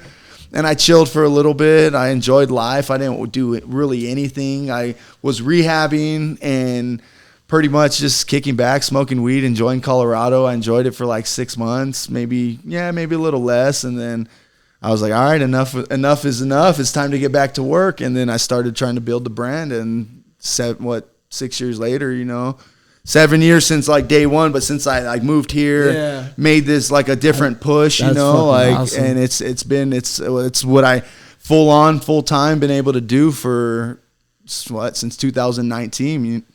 It's been my full time job, you know, like, and to come from and I employ people state, too, which is cool, you know, starting fresh, starting new, and I used to joke with my homies. I'd be like, man, like, just thinking, because I mean, being just the arrogance of growing up in Southern California, thinking that like nobody knows herb like we do. Like I'm like, nobody knows herb. Like everyone thinks they do. They don't know shit about it. But realizing like, no, I was wrong. There's people here. There's people in every part of the states, all over the world that know this shit. But we're a little desensitized to it in California because it was always there and abundant, Like, but I used to think I was like, man, people don't know shit about it like we do, But I was wrong, You're like, you don't know shit, bro. Yeah. Some shit on you, like, and I tell my homies, like, I'm gonna go there, I'm gonna take over this fucking, and I'm like, but I'm gonna take over this, like this city. They don't, and then I realized, I'm like, damn, there's a nice little cannabis game going on over here. There's a nice little community over here, it's pretty dope, like compared to like where I grew up. Yeah, in LA it's like that in certain areas, but California is so big. Like in the city that I lived in last, because you always want to make sure with kids you move into nicer places and the nicer neighborhoods, try to raise them a little better, And the city I was in last, like there was medical dispensaries weren't even allowed, and that's how it was. So like it just depends on where you are. But like in the big, like if you're in the metropolitan cities, it's progressive as fuck. But otherwise, it was pretty still. Everything's still like all the grows and all the homes were still illegal, like. So it was a nice way of just disconnecting from that world. Was moving here, and not being able to fulfill those needs of people that wanted someone to call me for whatever it was, however many pounds. It's like, sorry, dude. I don't even live there. It fucking hurt because I'm like giving up money. I'm like, damn, this is fucking my livelihood, but I can't, I gotta change. I gotta be different. I gotta not be in this illicit market because I know that I have kids and I need to be around. Like, I can't jeopardize this shit, bro. When you're in that, that's it, exactly. I mean, you're stepping between two paths too, so there's going to be a little bit of an uncomfortable feeling there, because you're like, this is like who I was. Exactly. Know what I mean? And then like I'm trying to do this new thing, and it's all uncertainty until like you've walked far enough down that path to see like, oh, there's something here. Exactly. You know what I mean? Yeah, it's scary at first, It's like you don't want to let go of that comfort. It's like it's easy money instead of like having to build something. It's like fuck. Having to build something, it just takes a lot more work, but at the end of the day, the or what you reap from it after is peace like, of mind. It's so much better. The peace of mind to be able to put your head on your pillow, exactly, and you don't have somebody kicking down your door either one way or the other way, because both are bad, but sometimes the other way is even worse because. There ain't no rules to that game. Yeah. Exactly. You're like, I'm going to do this, you know what I mean? But, like, if I'm going to do this, like, long term, like, I better figure out how to do it in a way where, like, it's not going to come back to bite me. Exactly. Like, you can eventually, if you're successful on the legal side of things, you can buy a real estate. You can do a lot of things, and you won't run into problems later. And, like, if you, despite the passion and, like, where it all came from, like, dude, some of the best growers and stuff are from the black market. Oh yeah, 100,000%. Oh yeah. I mean, and mostly everyone. That's where it all started. Like it's, and that's I sort of miss that. Because it was like a secret society type of shit back then. Like I sort of, it was cooler back then, bro. You see someone in the grocery store and you're like, yeah, just had that look. Yeah. The other day, I'm not even gonna say hi to you. Yeah, I don't even. I'm not supposed to know you. I miss all those interactions that I used to have with like the 10 whatever 5 to 10 people I'd see a day. Like that would come through like. It was dope, it was fun. It was like we were a part of a fucking club that you can't talk about all the time though. It was like a little bit of a rush. It was, bro. Yeah, it really was. Like waiting in a parking lot with a couple packs for some guy to receive. Yeah, sitting outside of a little brown bag. outside of Target because it's busy. It's enough traffic at Target or wherever somewhere. Like it's oh man. The Eastland Center is where I used to, right off the 10 freeway. Good old days. That's back home in Cal. Yeah. That was the spot. That was always. I mean, and I always had, like even like my spot. I always had my own spot, but like, and I would burn out spots a little bit. Oh, of course. Like I'd always try to be super like low key, and I always try to like not have too much traffic and just be selective, but. never happens. I would always burn out all my spots, man. Like it was, and it sucked, you know, because then eventually like I started having family. I had my family, and it's like it wasn't fun, you know. It was no peace of mind, you know. Oh, for sure. So it's so much better being able to like just have that peace of mind and go full force, you know. Like you don't have to be restricted, you know. Yeah, restricted to certain things like banking and what I could say and certain things like that. But at the end of the day, there's really no restrictions on how far and how big you want to take it, you know, and how many people you could help. It's what you don't have to worry about it. But when you're hiding, even if you're making some RSO, but it's still on the side, like you're still limited, you know, so can't even can't even help people. Exactly. It also opens you up to this bigger picture where you can actually have these conversations. You know exactly. So like, instead of all of us kind of like living in our own private world, we can actually sit and like kind of bounce things off and be like, oh no shit, you too, or like whatever, you know what I mean? Exactly. Which is, it's cool, you know, like it's definitely something that's kind of missing in terms of like large scale. Typically when you're operating in like kind of like how you used to, it's very like tight knit, you know what I mean? Oh yeah. It's like you and like 2-3 guys, you know what I mean? Exactly. But I mean, it's just cool. Like now we can talk to anybody, kind of, you know, like it. I mean, shit, nice. Back then I would never have a fucking cannabis leaf tattooed on my hand, you know? No. Now I can, and not get a stink eye everywhere I go, you know? People actually like appreciating that aspect of the plant, you know? Like, or just whatever they use it for, you know? Which is now it's crazy to me. Like the people that I would think would give me a stink eye about cannabis are not the ones giving me the stink eye. The ones that I would think would be like, yeah, cool, are the ones like giving you attitude. And you're like, what topsy-turvy world am I living in right now? Like, oh yeah, I got these old people like, yeah, and then you see some young people like, oh, you smell, you hate weed, you guys are you're losers. I'm like, what is going on? It's backwards a little bit. Yeah. Well, sometimes we'll get phone calls at the warehouse, and it'll be an older lady or older gentleman that doesn't know how to work the internet, but they're, you know, getting some THC edibles shipped to them, and you meet these people sometimes, or they'll end up coming to the store, you know, at late, you know, on vacation or whatnot, and it's like the people you would never think. I think it was yesterday maybe, or yesterday I was working in the store as well, and there was a customer in there, younger customer, and then some other people came in, and she was like, dude, this is a trip. Like, I would never assume, like, all these people that have been in here since I've been in here, all the customers, she was like, I would never guess any of them would ever step foot in here, you know? Yeah. And it's pretty cool because, like Joff said, you know, that stigma is not there, you know? Like, you never know what people when it comes to cannabis, you know. 100%. So it's nice that those walls are broken. Yeah, I mean, more so at least, you know what I mean, over time.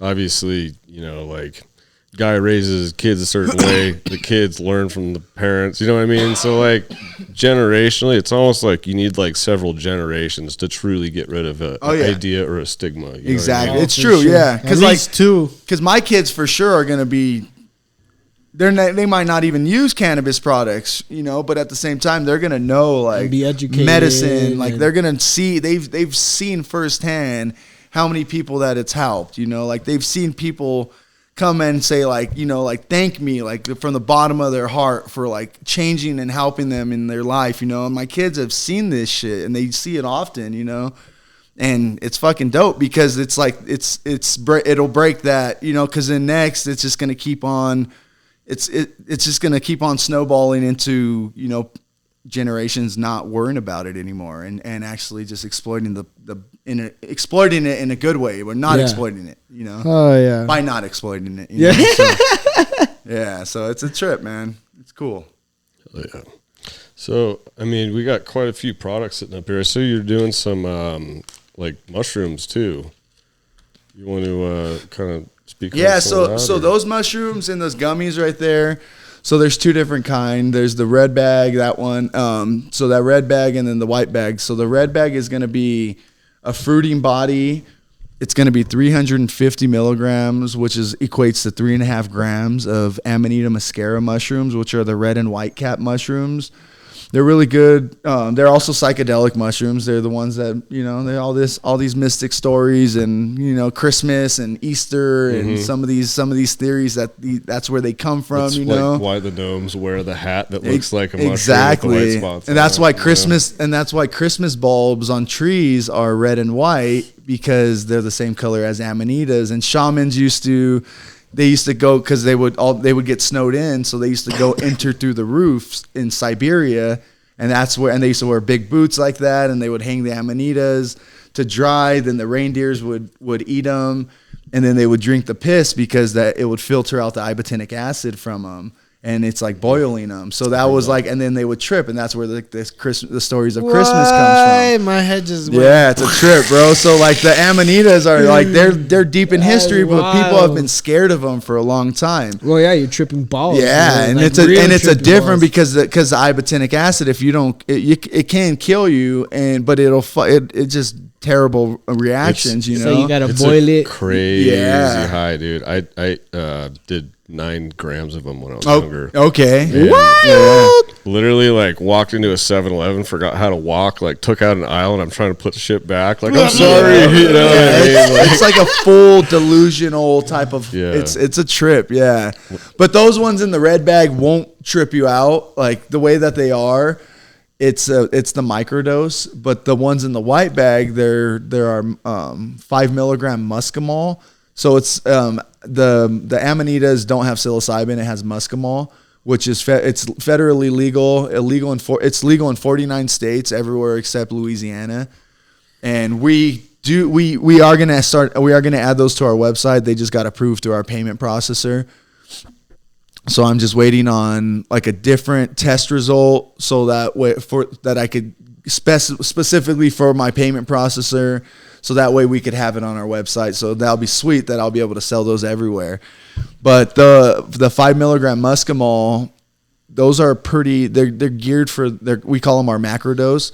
They're geared to eat like 3 or 4 of the gummies, getting around like 15 to 20 milligrams of the muscimol extract. And it's a nice little journey. It's very visual. Like it's a lot of nice colors, different sound distortion. 4 to 6 hours. Yeah, about like it's more like how I like to describe them to psilocybin.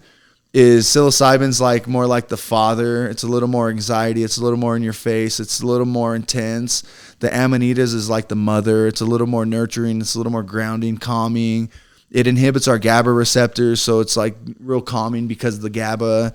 It's also, the amanitas, they're also great, especially like the microdose ones. They're also great for like addiction, people that are fighting addiction, people with pain issues, people with anxiety issues, PTSD. Oh, yeah. So they're also good for that. Some people don't want to use cannabis, you know, but some people will try a mushroom, you know. So it's a different customer, you know. But at the end of the day, those are more geared for like most of our customers want the 5 milligram muscimol ones, and they're gonna eat 3 to 4 of them because they just want to trip, you know. Yeah. But and you said it's more motherly, so like even at that higher dose, it's not as intense. It's not as intense. It's not gonna cause anxiety or anything like that. I'll have to give these a try, because I mean, like when I did them, like, I mean, I don't know how much you're supposed to eat. Like, I was told you're supposed to eat more, so like, we're like because you're supposed to eat more than psilocybin, for sure. So I had, you know, like 9 grams of it. I did some of it in tea, some of it in food, like, you know, just trying to get that to taste so gross. But like, I wonder if I had something that was properly dosed out, what the experience would be like. It'd be a little different. That put me off, but like, I would be open to trying this just to see. Because it might have still had some ibotenic acid, so it might have just made you feel weird, you know? Like, yeah, those are nice. It's a nice effect. I mean, and it's not like an experience that someone's going to be like, sometimes people will compare it too much with psilocybin, and they'll be like, oh, it wasn't as strong as I wanted. But at the end of the day, like, it's not going to be something that someone's going to be like, oh yeah, it gave me a weird effect where I don't want to take it again, you know? Yeah. But like for me, how I feel like it should be used, just like psilocybin, which I don't want to see psilocybin never become legal. Like, that's one thing that I'm like, don't want it to happen, because it's going to be like cannabis. It'll just be, you know, the big money will end up ruining it for like instead of like trying to preserve it for as long as possible, you know, with the psilocybin, like just let in-home grows, let people do their own thing. But as for brands and all that, like I don't think it should be a thing, you know, just because it's such a important medicine that's put on here. I mean, we share 50% of the same DNA as mushrooms. Like mushrooms are fucking amazing, bro. Mushrooms they're not an animal, they're not a plant, it's you know, it's different, you know. Mycelium connects the whole everything together, you know. That's how plants share nutrients. I mean, they're very important. And if we exploit an industry just like cannabis was, and then the Brads and Chads get into that shit, and then they ruin it, and you take away that spirit, you take away that like real connection to like Mother Nature, you know, like. And these plant medicine, especially like an entheogen, like the plant medicine like that, like psychedelics, those guys, like they have deep connection to spirit. Like they have spirit in the medicine, you know, so. Well, they all talk to each other. Exactly. So you can't mess with that too much. You want to try to like preserve it, you know. Have you seen when they put the probes and it starts making fucking music and each one is different? So badass, bro. So badass. Yeah. It's kind of like hard to like see it, but like I really do believe that like, you know, these different psychedelic sort of things, like, you know, like I did DMT a couple times. Yeah, that shit was wild. And like, yeah, it is. First like 2 experiences were fine, and then like on the third one, like there was like something that was like mad that I was using it as a drug instead of as medicine. What I mean? Yeah, exactly. And I could feel it, and it's just like an experience that like kind of like gave me that sort of understanding, you know what I mean? Yeah, and that's wild that that's he says the medicine, that too, you know, because there's more than one. Like I've heard that from a lot of people. Yeah, and it's always like the same things. Like you're not supposed to be here. Yeah, it's not time. And I'm like, yo, you said that. That person said that. Like exactly. We excrete DMT when we die. You know, like it's something that bliss molecule shouldn't be messed with. You know, it's the window to the soul, right? Yeah, exactly. And it's. I mean, and I had a decent experience with it, but at the same time, like I'll never do it again. Yeah, and it was one of those things after, like, it was more eye-opening in a sense where like I don't want to go back. I don't want to touch that. Yeah. That I don't need to touch that. But mushrooms, it's more like I enjoy it more in like a just meditating, just being in nature, just sitting there, being calm, closing my eyes, listening to some like Native American flutes, and like I just sit there in like nature and like just kick it, you know, like usually by myself or maybe with one person, you know, but like, and I just go and I just kick it and I just sit with the medicine, you know, and I like, you know, that's how I've always liked psilocybin, and like with the amanitas, if used in that way, they're very much the same, you know, but when used as like a recreational for fun, it's the medicine's not gonna give you the same effects, you know, like. So, but for me, I always try to. So, like, I feel like you could get the same thing from all of them when you don't abuse them and just, you know, use the medicine properly, you know, like. So, and that's what's cool about those ones, you know. But that's on my mushroom line though, which the company is called Docta Shrooms. And that we do other like medicinal mushroom extracts, turkey tail, lion's mane, cordyceps, chaga, reishi, tremella, maitake, like shiitake, non-trippy, non-psychedelic, just regular functional gourmet edible mushroom. They're all extracts though. Good for the brain and exactly. Yeah, like lion's manes are great. Lion's mane's great for that. You know, cordyceps are great for energy. It helps with your blood could produce up to like 40% more oxygen. Tremella is really good for hydration. It's good for like putting in skin products too, so you could lock in the hydration. Chaga, I mean, it's amazing. Chaga is one of the best. It's like it's not even a mushroom, but it eats, you know, decomposes trees and stuff. Like it's amazing. It's an adaptogen. That's like one of the best mushrooms, but not a mushroom, you know. I've never heard of that. Yeah, it's the way it crosses the blood-brain barrier and whatnot. And then Then you have like reishi, which is really good calming for the nervous system too. There's so many good mushrooms, and that's sort of on that line. Like that's something that like I just wanted to create like a different variety of a lot of different like individual mushroom extracts. That way people could just do what they want with it. They can make their own blends.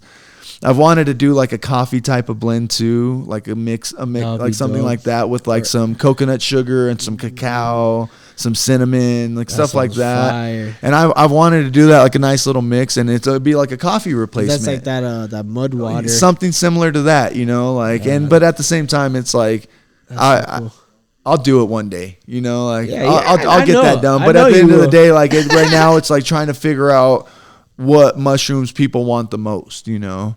And which I've sort of dialed it down with that. And hold on one second, my wife's calling. Oh, pause. Oh, pause.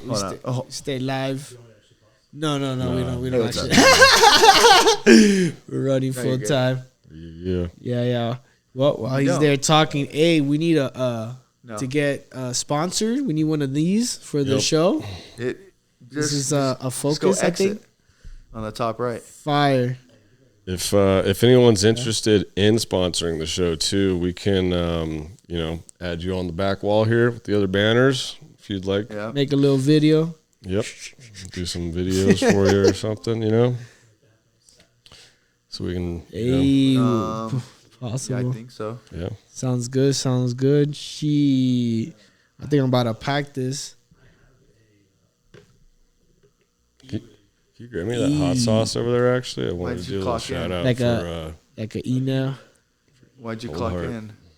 Cold Heart. Oh yeah. Shout out my boy. You don't have to clock in or out. Yeah, you're good. Yeah, shout out my dog. You have to log back in like you called me earlier. This stuff right here, man. Don't let them fool you. They're like, it's not spicy. No, that shit's spicy as fuck. That shit had my mouth fucking on fire. Tasted great. So flavorful, dude. It's so good. He's tasted got great. 4 flavors. They're over here telling me I don't check got a him good out. tolerance. Cold Heart Botanica. That's some good stuff right there. Yeah, he does. I'm a dog. Had some tacos the other night.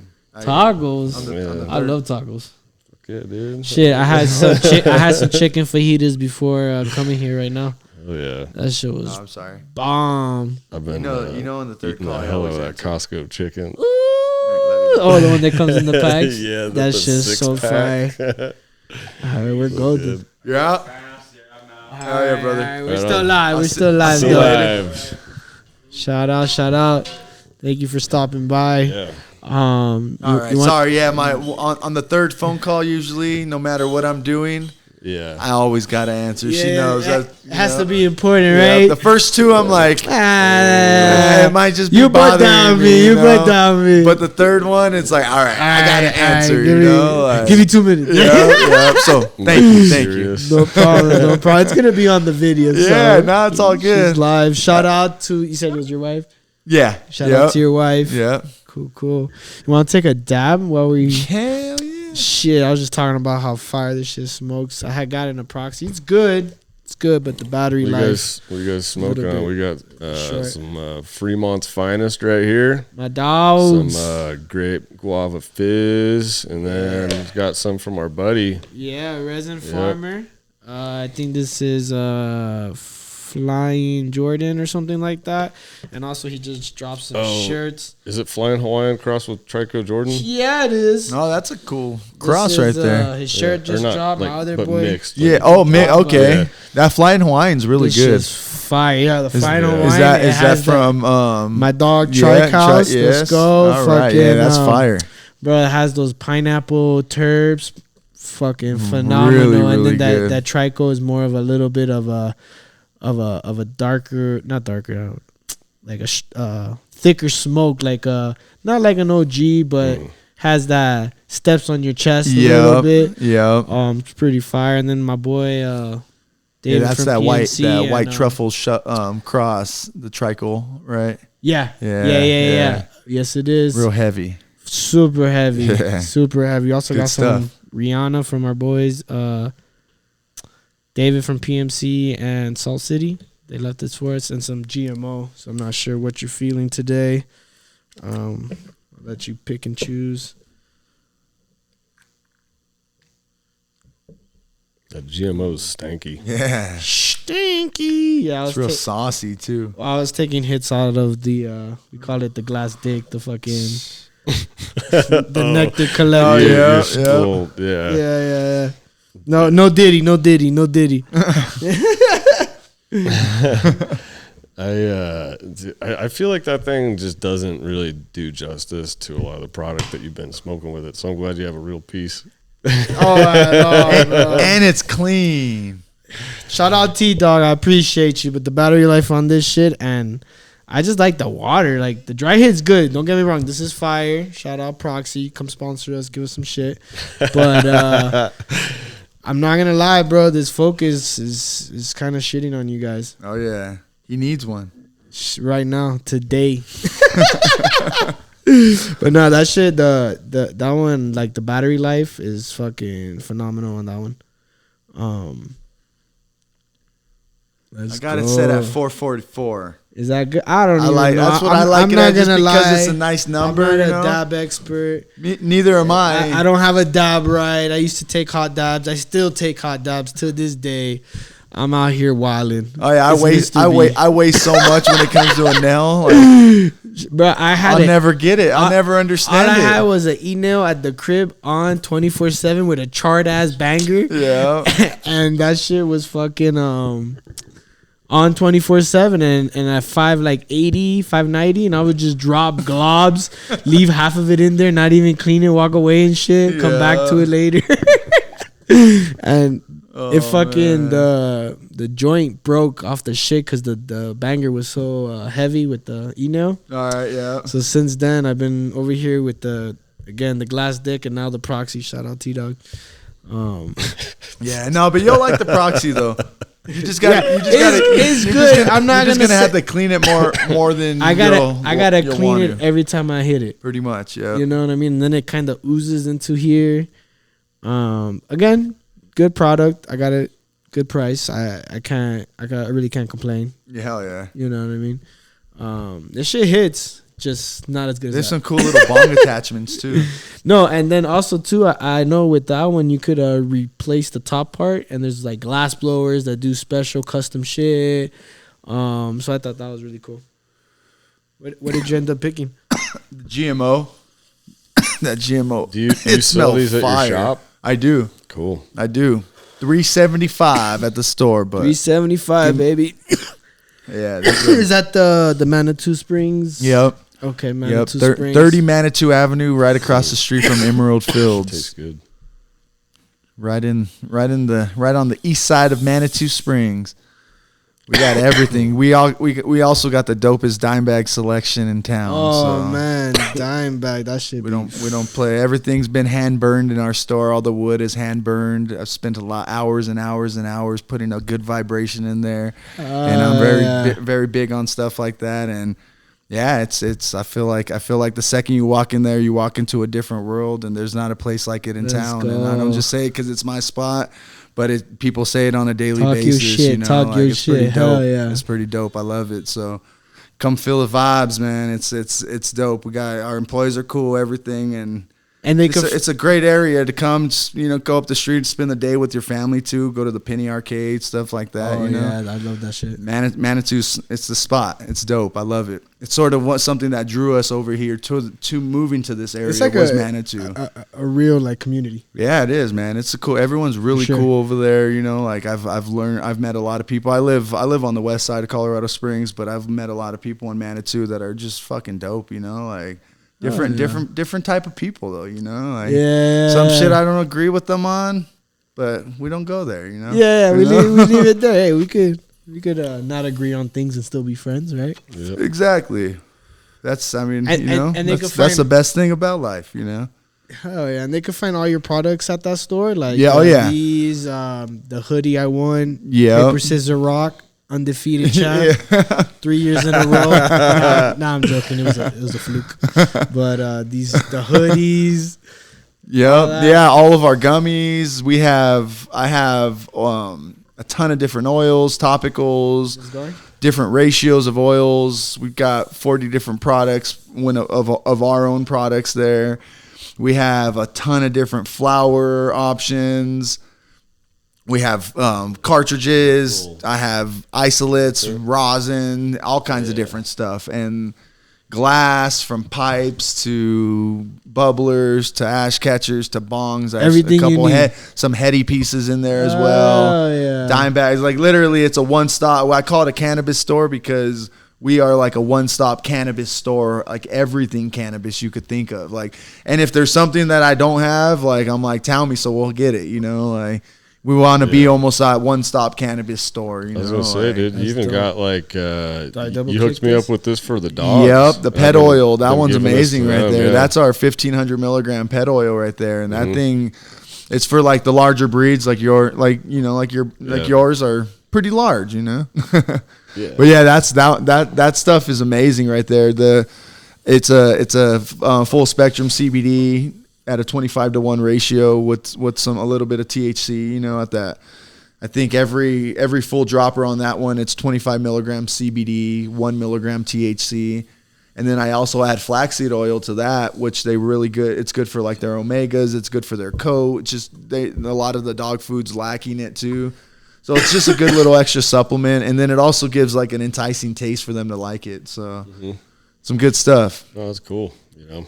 Yeah, so it's like trying to have an option for everyone, even our pets, you know. So dog treats is something that I've been messing with lately. So hopefully have some dog treats out there pretty soon. And I want to start doing like some like super, because there's always going to be the gummy that everyone wants that tastes really, really good, that has that really good consistency.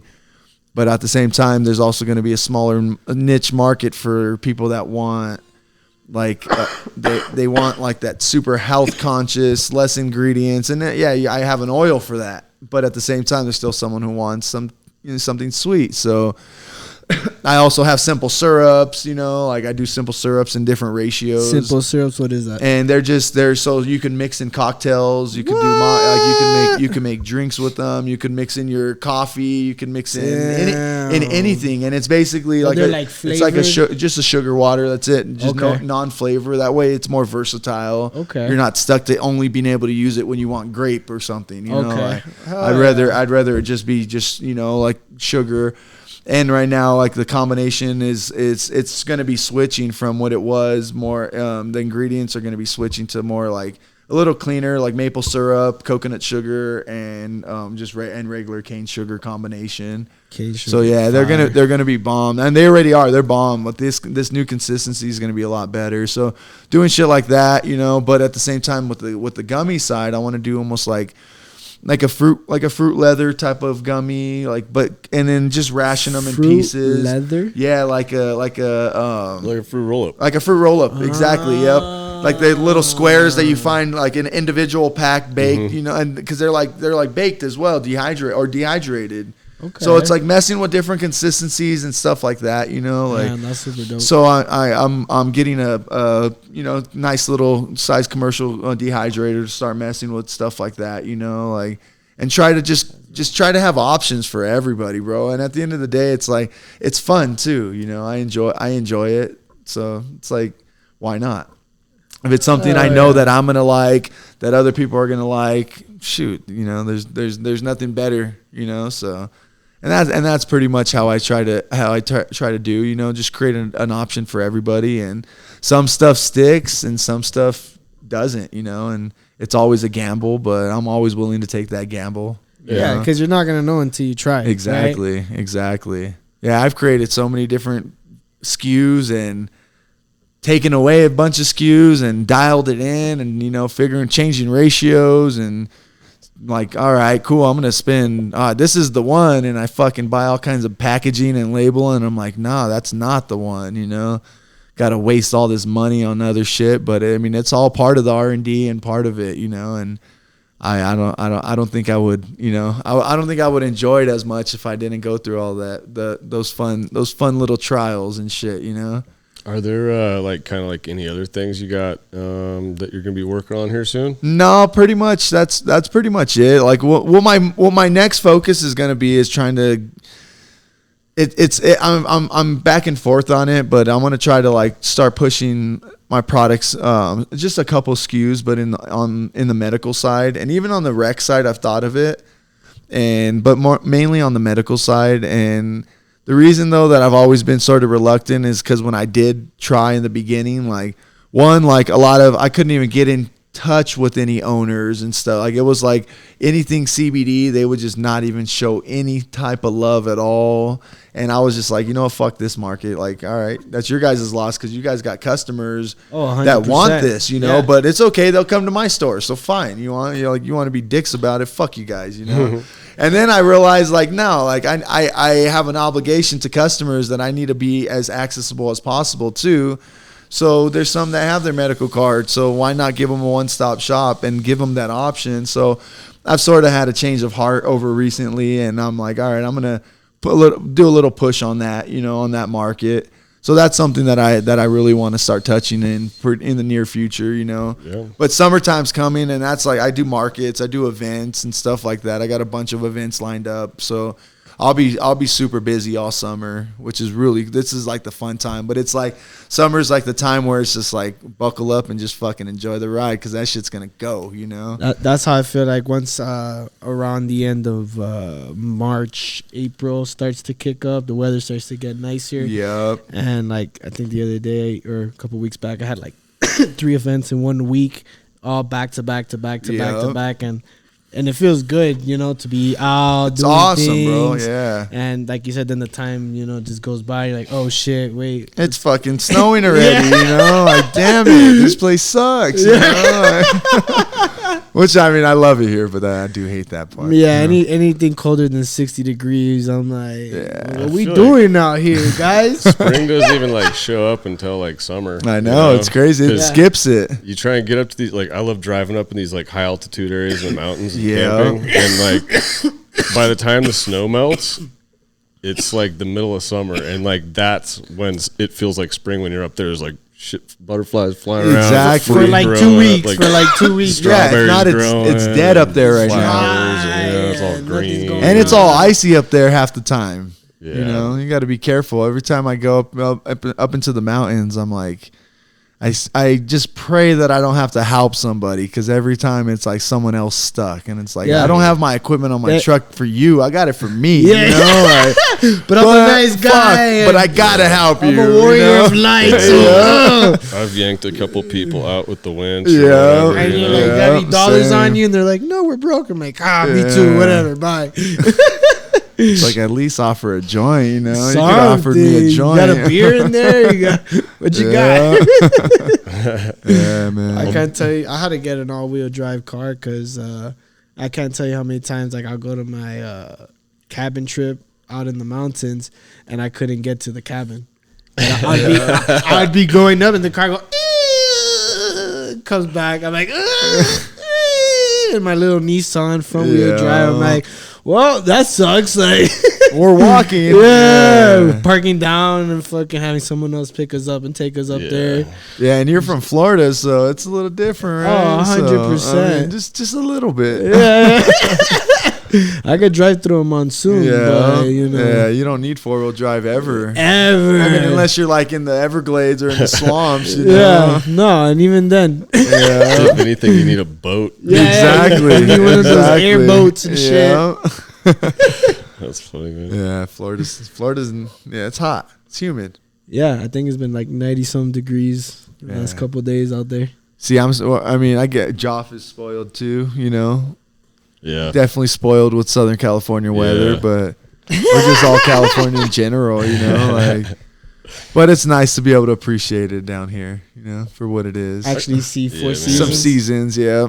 I mean, fuck, the only thing I can't do out here is surf, you know what I mean? Yeah. So you got and literally everything that isn't surfing is better. Yeah, well, surfing and fishing.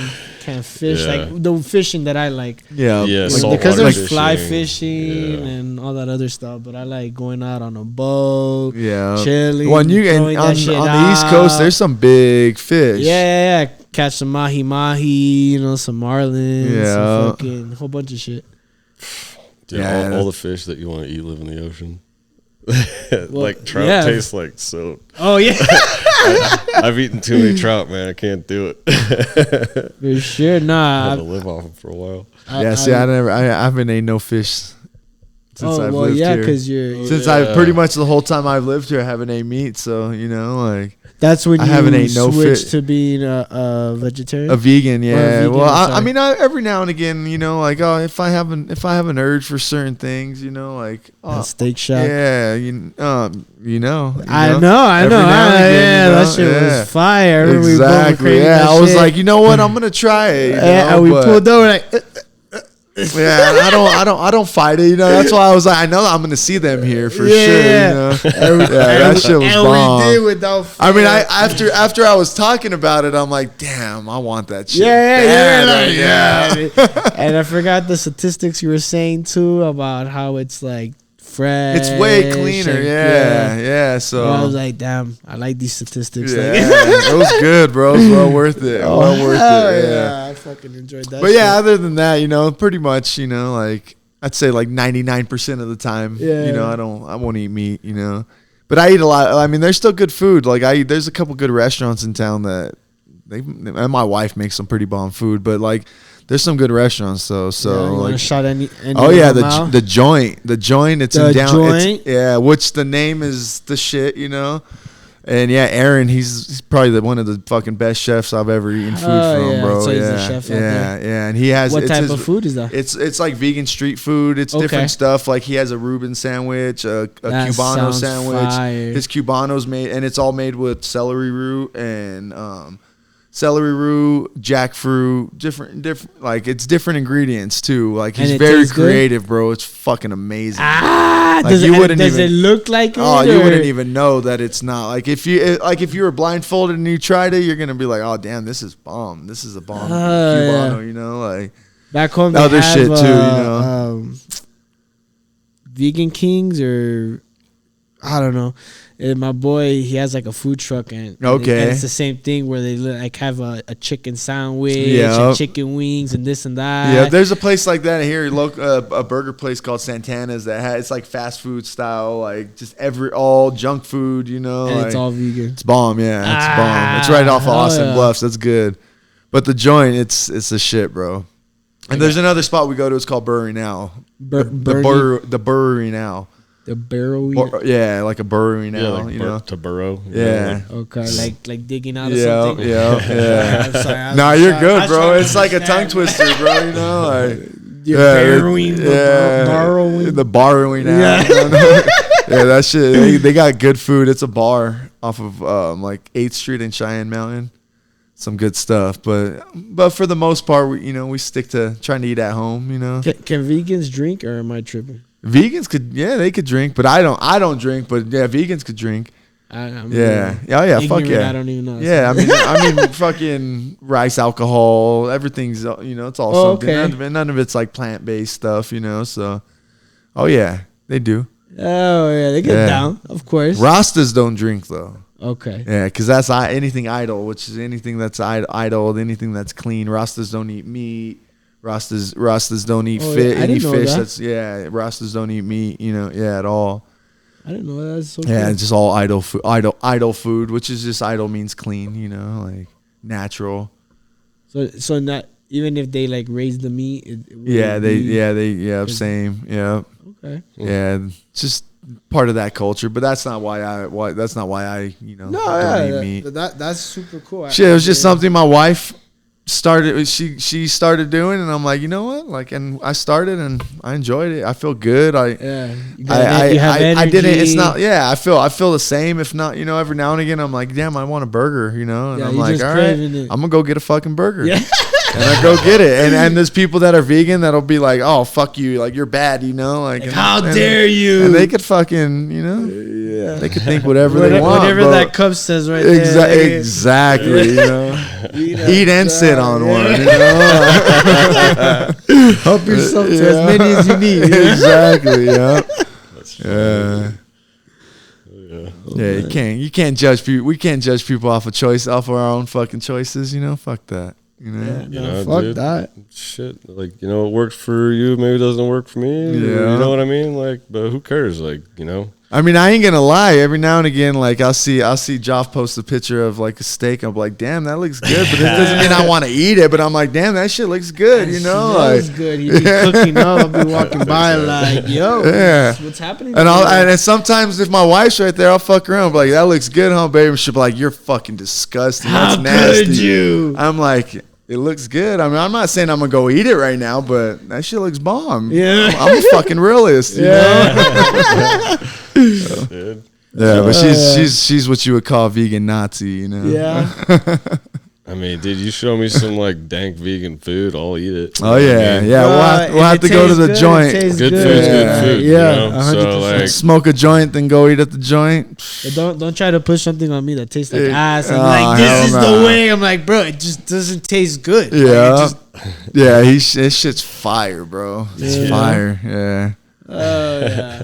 I'm hungry. Yeah, no, me too. We're about to wrap up this and go eat some food. Is there anything you want them to be on the lookout for? Anything, keep them updated when these events that you may have coming up, or check out our Instagram. It's Docta Rasta Cannabis Co. Just DOCTA. So doctor, not doctor. A lot of people get it twisted. It's Docta. Just like the sweater hoodie says right there. Yes, sir. Yes, sir. And then we also have Docta Rasta Cannabis Store, which is another page on there, which is direct. That's our retail store in Manitou. That's 30 Manitou Avenue. And then we're not the most active on there, but if you ever got any questions, anything, we're always there. And then try to post events and stuff that we're doing, Okay, so and then our website too. Yeah, our website is just www.doctarasta.com, and that is our pretty much our everything, our main thing for all of our information and whatnot. Okay. We like to promote people to subscribe to our email list, AKA our movement on our website, and you're gonna from there is how you're gonna learn, find out all the news, all the chisme, all the fun stuff, Yeah, chisme. That's where we let everyone know, what's going on. We send promo codes out quite often. Like right now, we got one going on, and it'll be over in a couple days, or actually, tomorrow because Mother's Day, But we try to have promo codes. All the mothers. Shout out to I'm a mama's boy too. I love my mom. So shout out to all the moms out there. All of them. We love you all. But that's pretty much where you can find us, those 3 spots. But everyone local, we like to say stop by the store and check it out. They're gonna enjoy it. Have a good experience there, and they'll be mind blown how you could walk into a place and just change. The frequency could just change so quick. You could be in a pissed off mood. You're in a bad mood. Make sure you go there because you're gonna walk out happy. So, I'm a big and you don't even need to buy anything to be happy. It's all about the love that's in there. Yeah. So good vibrations. That's it, man. It's huge. That's what we try to be about. Everything we do is all about everything I do in life. I try to be about that. So. Just spreading love, but but at the end of the day, you still got to stand up and still got to be a man with situations and stuff, and not it's not about a wishy-washy love type of thing, but you got to still spread love, but still be a warrior in life, So that's the important part of being balanced too, What is that saying? It's better to be a warrior. A warrior in a garden than being a gardener in a war, Fuck yeah, all day, and that one's always, that saying has always resonated, shit like that is when I say what I said, it's because I'm thinking of something like that, and that's it's important, so that's a good one. I haven't heard that one. Yeah, that one's fucking dope, that bro. one I fuck with down heavy. Have you heard? For me, a real strong one that stuck with me or resonates with me is and I said it on another podcast, so sorry I got to repeat myself, but a tree that doesn't bend will break, but a tree that is not rooted will be swept by any current, or something to that effect. So it's you got to be a little bit flexible in life. You can't be hard-headed, and you got to kind of learn and be flexible. Exactly. But you have to be rooted and stick to your core values and not get swept up by just any fucking person telling you some stories. Exactly. So. That's pretty. Yeah, that's a good one. I like that one. Yeah. Probably take me a couple times to remember it, but we know the gist of it. Yeah, I yeah. probably butchered it. Like, I think it's Taoism. Like it's in that book of the Art of War, and then it has Taoism and Confucius. Yeah. So like I like reading that. Yeah, Taoism Eastern, is that's one of my favorite philosophies. I listen to a lot of Alan Watts. Dope. I love Alan Watts. He's always been one of my favorite. But it's all about that middle way. Yeah, and it's I feel like it's always it's a way of life. Like it is. It's a certain Yeah, the whole Eastern philosophy has always been thinking. It's always been a nice connected way of thinking. So Super and I've always grounded. resonated with it. So yeah, I fuck with the heavy. So anybody got anything else? I mean, if that's yeah. Yeah, I think we chopped it up about, It looks like it's a wrap up. Yeah, hell yeah. That was a pleasure. Yeah, I when appreciate we have you it big again, you're time. going to have all this other stuff for us. Hell yeah. Even more stuff. Hell yeah. Yeah, I could sit there and talk individual cannabinoids, shit like that for days. Like do shit like that, Like I enjoy that shit too, so. Oh yeah. But at the same time, it's fun, just chopping it up, No, it's smoking been some weed. a great pleasure. Fucking, I'm high as fuck. Hell yeah, that big one right there, that that was equivalent to us all smoking a joint or two, each. No, yeah, we're passing the small ones plus the big ones plus the dabs. Hell yeah, plus the more that's gonna happen. Exactly. Off screen. That's just the beginning. Yeah, we just started. They talking about food. Exactly. Gotta get some food. Hell yeah. You're gonna wall out. Yeah. It's what day is it? I don't even know. Saturday. Yep. Yeah. It's that. Saturday. It's that solar flare storm day. Yeah. Yep. Yeah, that's gonna be a trip. Crazy. If it clears up. Let's see. We're supposed to actually see. You should be able to see it tonight if the sky is clear in Colorado. I believe That'd be badass. See some pink. Get some radiation all over us. I love it. Radiate on me. Hopefully they're wrong when they're saying about the electricity shit, because that'll fucking suck. Yeah, dude. What's the worst that could happen, right? You haven't seen all these movies they're released? Yeah. People go crazy. They kill people. Oh yeah. Sounds like a fun time. Right. Right. That's like they have. I don't make a car payment today, or what? Right. I know. That's what I'm. Some days I'm like, fuck. Why? What's the point? It's like when are we gonna fucking just say fuck it? I'm just gonna take my cash out and burn it, because who knows what's gonna happen now. Shit goes down, we're all gonna have to just group together and form like a colony. Fuck yeah. Fuck yeah. I got seeds. Yeah. Save the planet. Same. I got some food. I got some food seeds, and I got some bunch of different Fucking genetics. some heirlooms and shit. Oh yeah. And then some good genetics that I've been hanging on to for a while. I'm actually about to start fucking with some of these older strains, and trying to, like what I was saying about like these type 2 phenotypes, and trying to cross with some CBD strains. I have a bunch of CBD different genetics of CBD too. So do you have any names, or you want to keep that on hush hush? It's, I mean, on like with the on the THC side, it's some GDP and some Golden Goat are two of the really good ones. You have some original Golden Goat? I do have some Golden Goat. It's fucking fire. I have too. so many people ask me for that. All so right. if you bring that back, So I'll see how many I have. I know it's only like a handful, but it's probably like maybe like 8 to 10 if you of them. find one, if one Exactly, hits, yeah, exactly. And then the GDP, I got a good amount. That shit sounds like 2008. That's pretty much 2005. They're around that era, And then some SFVOG as well.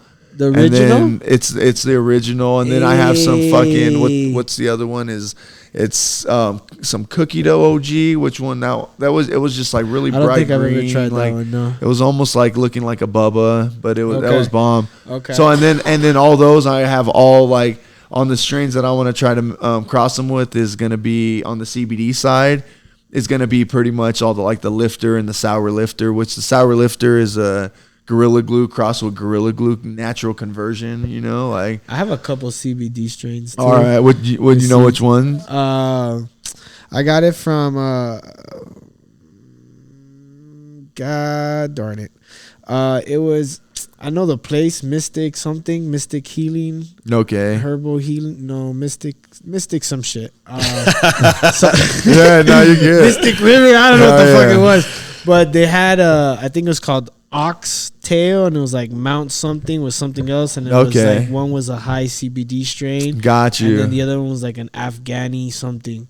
All right. I think it's called Mountain Ox. One, it's hard like now because like even genetics, like at the store, like right now on the CBD side, I have some Bubba Kush, I have some Northern Lights, I have that have CBD. Yeah, and they're all high CBD strains, you know, like, and so it's like you have a lot of these genetics you have anomalies a lot in grows, and you'll have strains that'll fully flip and convert. I was just gonna ask you that. Like, so a lot of these genetics are just anomalies; they just happen, you know. Like, so it was maybe like a pheno hunt, and they tested it. And exactly. That seed was instead of you know, that particular one popped a high CBD strain, you know, like, and that shit happens. And that's how most of these strains were found, you know, like. So, like, let's say I could get my own strain, and I could possibly, let's say if I pop a lot of seeds or what have you and test, I might find, like, I'm like, oh, this is not good for this. You're like, this shit didn't get me high as fuck, and you tested, and you're like, no wonder it didn't get me fucking high. CBD and CBN and this and that. Yeah.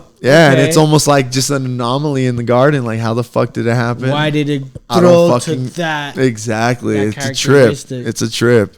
That's cool. Yeah, so that's how a lot of and then it's like, all right, keep that because there's a market for that. So keep that strain, you know, like, and then so it's weird. It opens up people's minds where like they're trying to check all the boxes because all the boxes for them is the high THC, high whatever, you know, and it's actually not what you should be looking for. You know, you might test something, and on the medicinal level, this one looks like shit, smells like whatever, but if you grow this and you extract it, you're gonna have some of the best medicine exactly to combat. I mean, technically, we should never need more than 10 milligrams of THC when it comes to an edible, like ever, you know.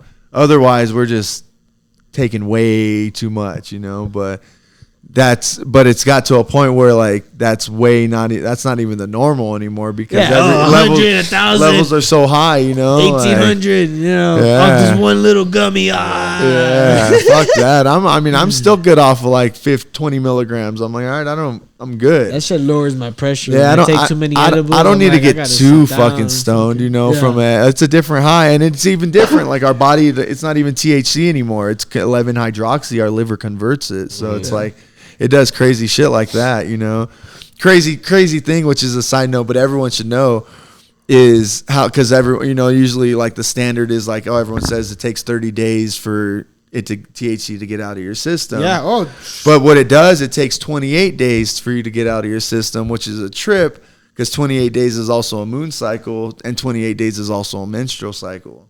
So it's like the connection we have with this plant, bro, is like it's fucking endless. It just goes and goes and goes. These connections, which is little trip. It's the fucking Matrix, bro. Yeah. It's fucking crazy, bro. Yeah, it's a trip. Yeah. But yeah, that was a little side note. If you didn't know, now you know. Now. Yeah. Hell yeah. Cool, man. Well, it's about that time. Well, it's been a great pleasure. Heck yeah. You guys have a great one. Thank you so much for coming out. Yep. Yes, sir. We about to get litty. Yes, sir. Tune in, subscribe, comment, like, follow, share. Yep. Follow the movement. All that good stuff. Spread the love. That's episode 7 of Nug Talk with Docta Rasta. Go give him a follow on Instagram. You can follow us YouTube, Spotify, Instagram. Thanks for watching. Thank you. Thanks for having me.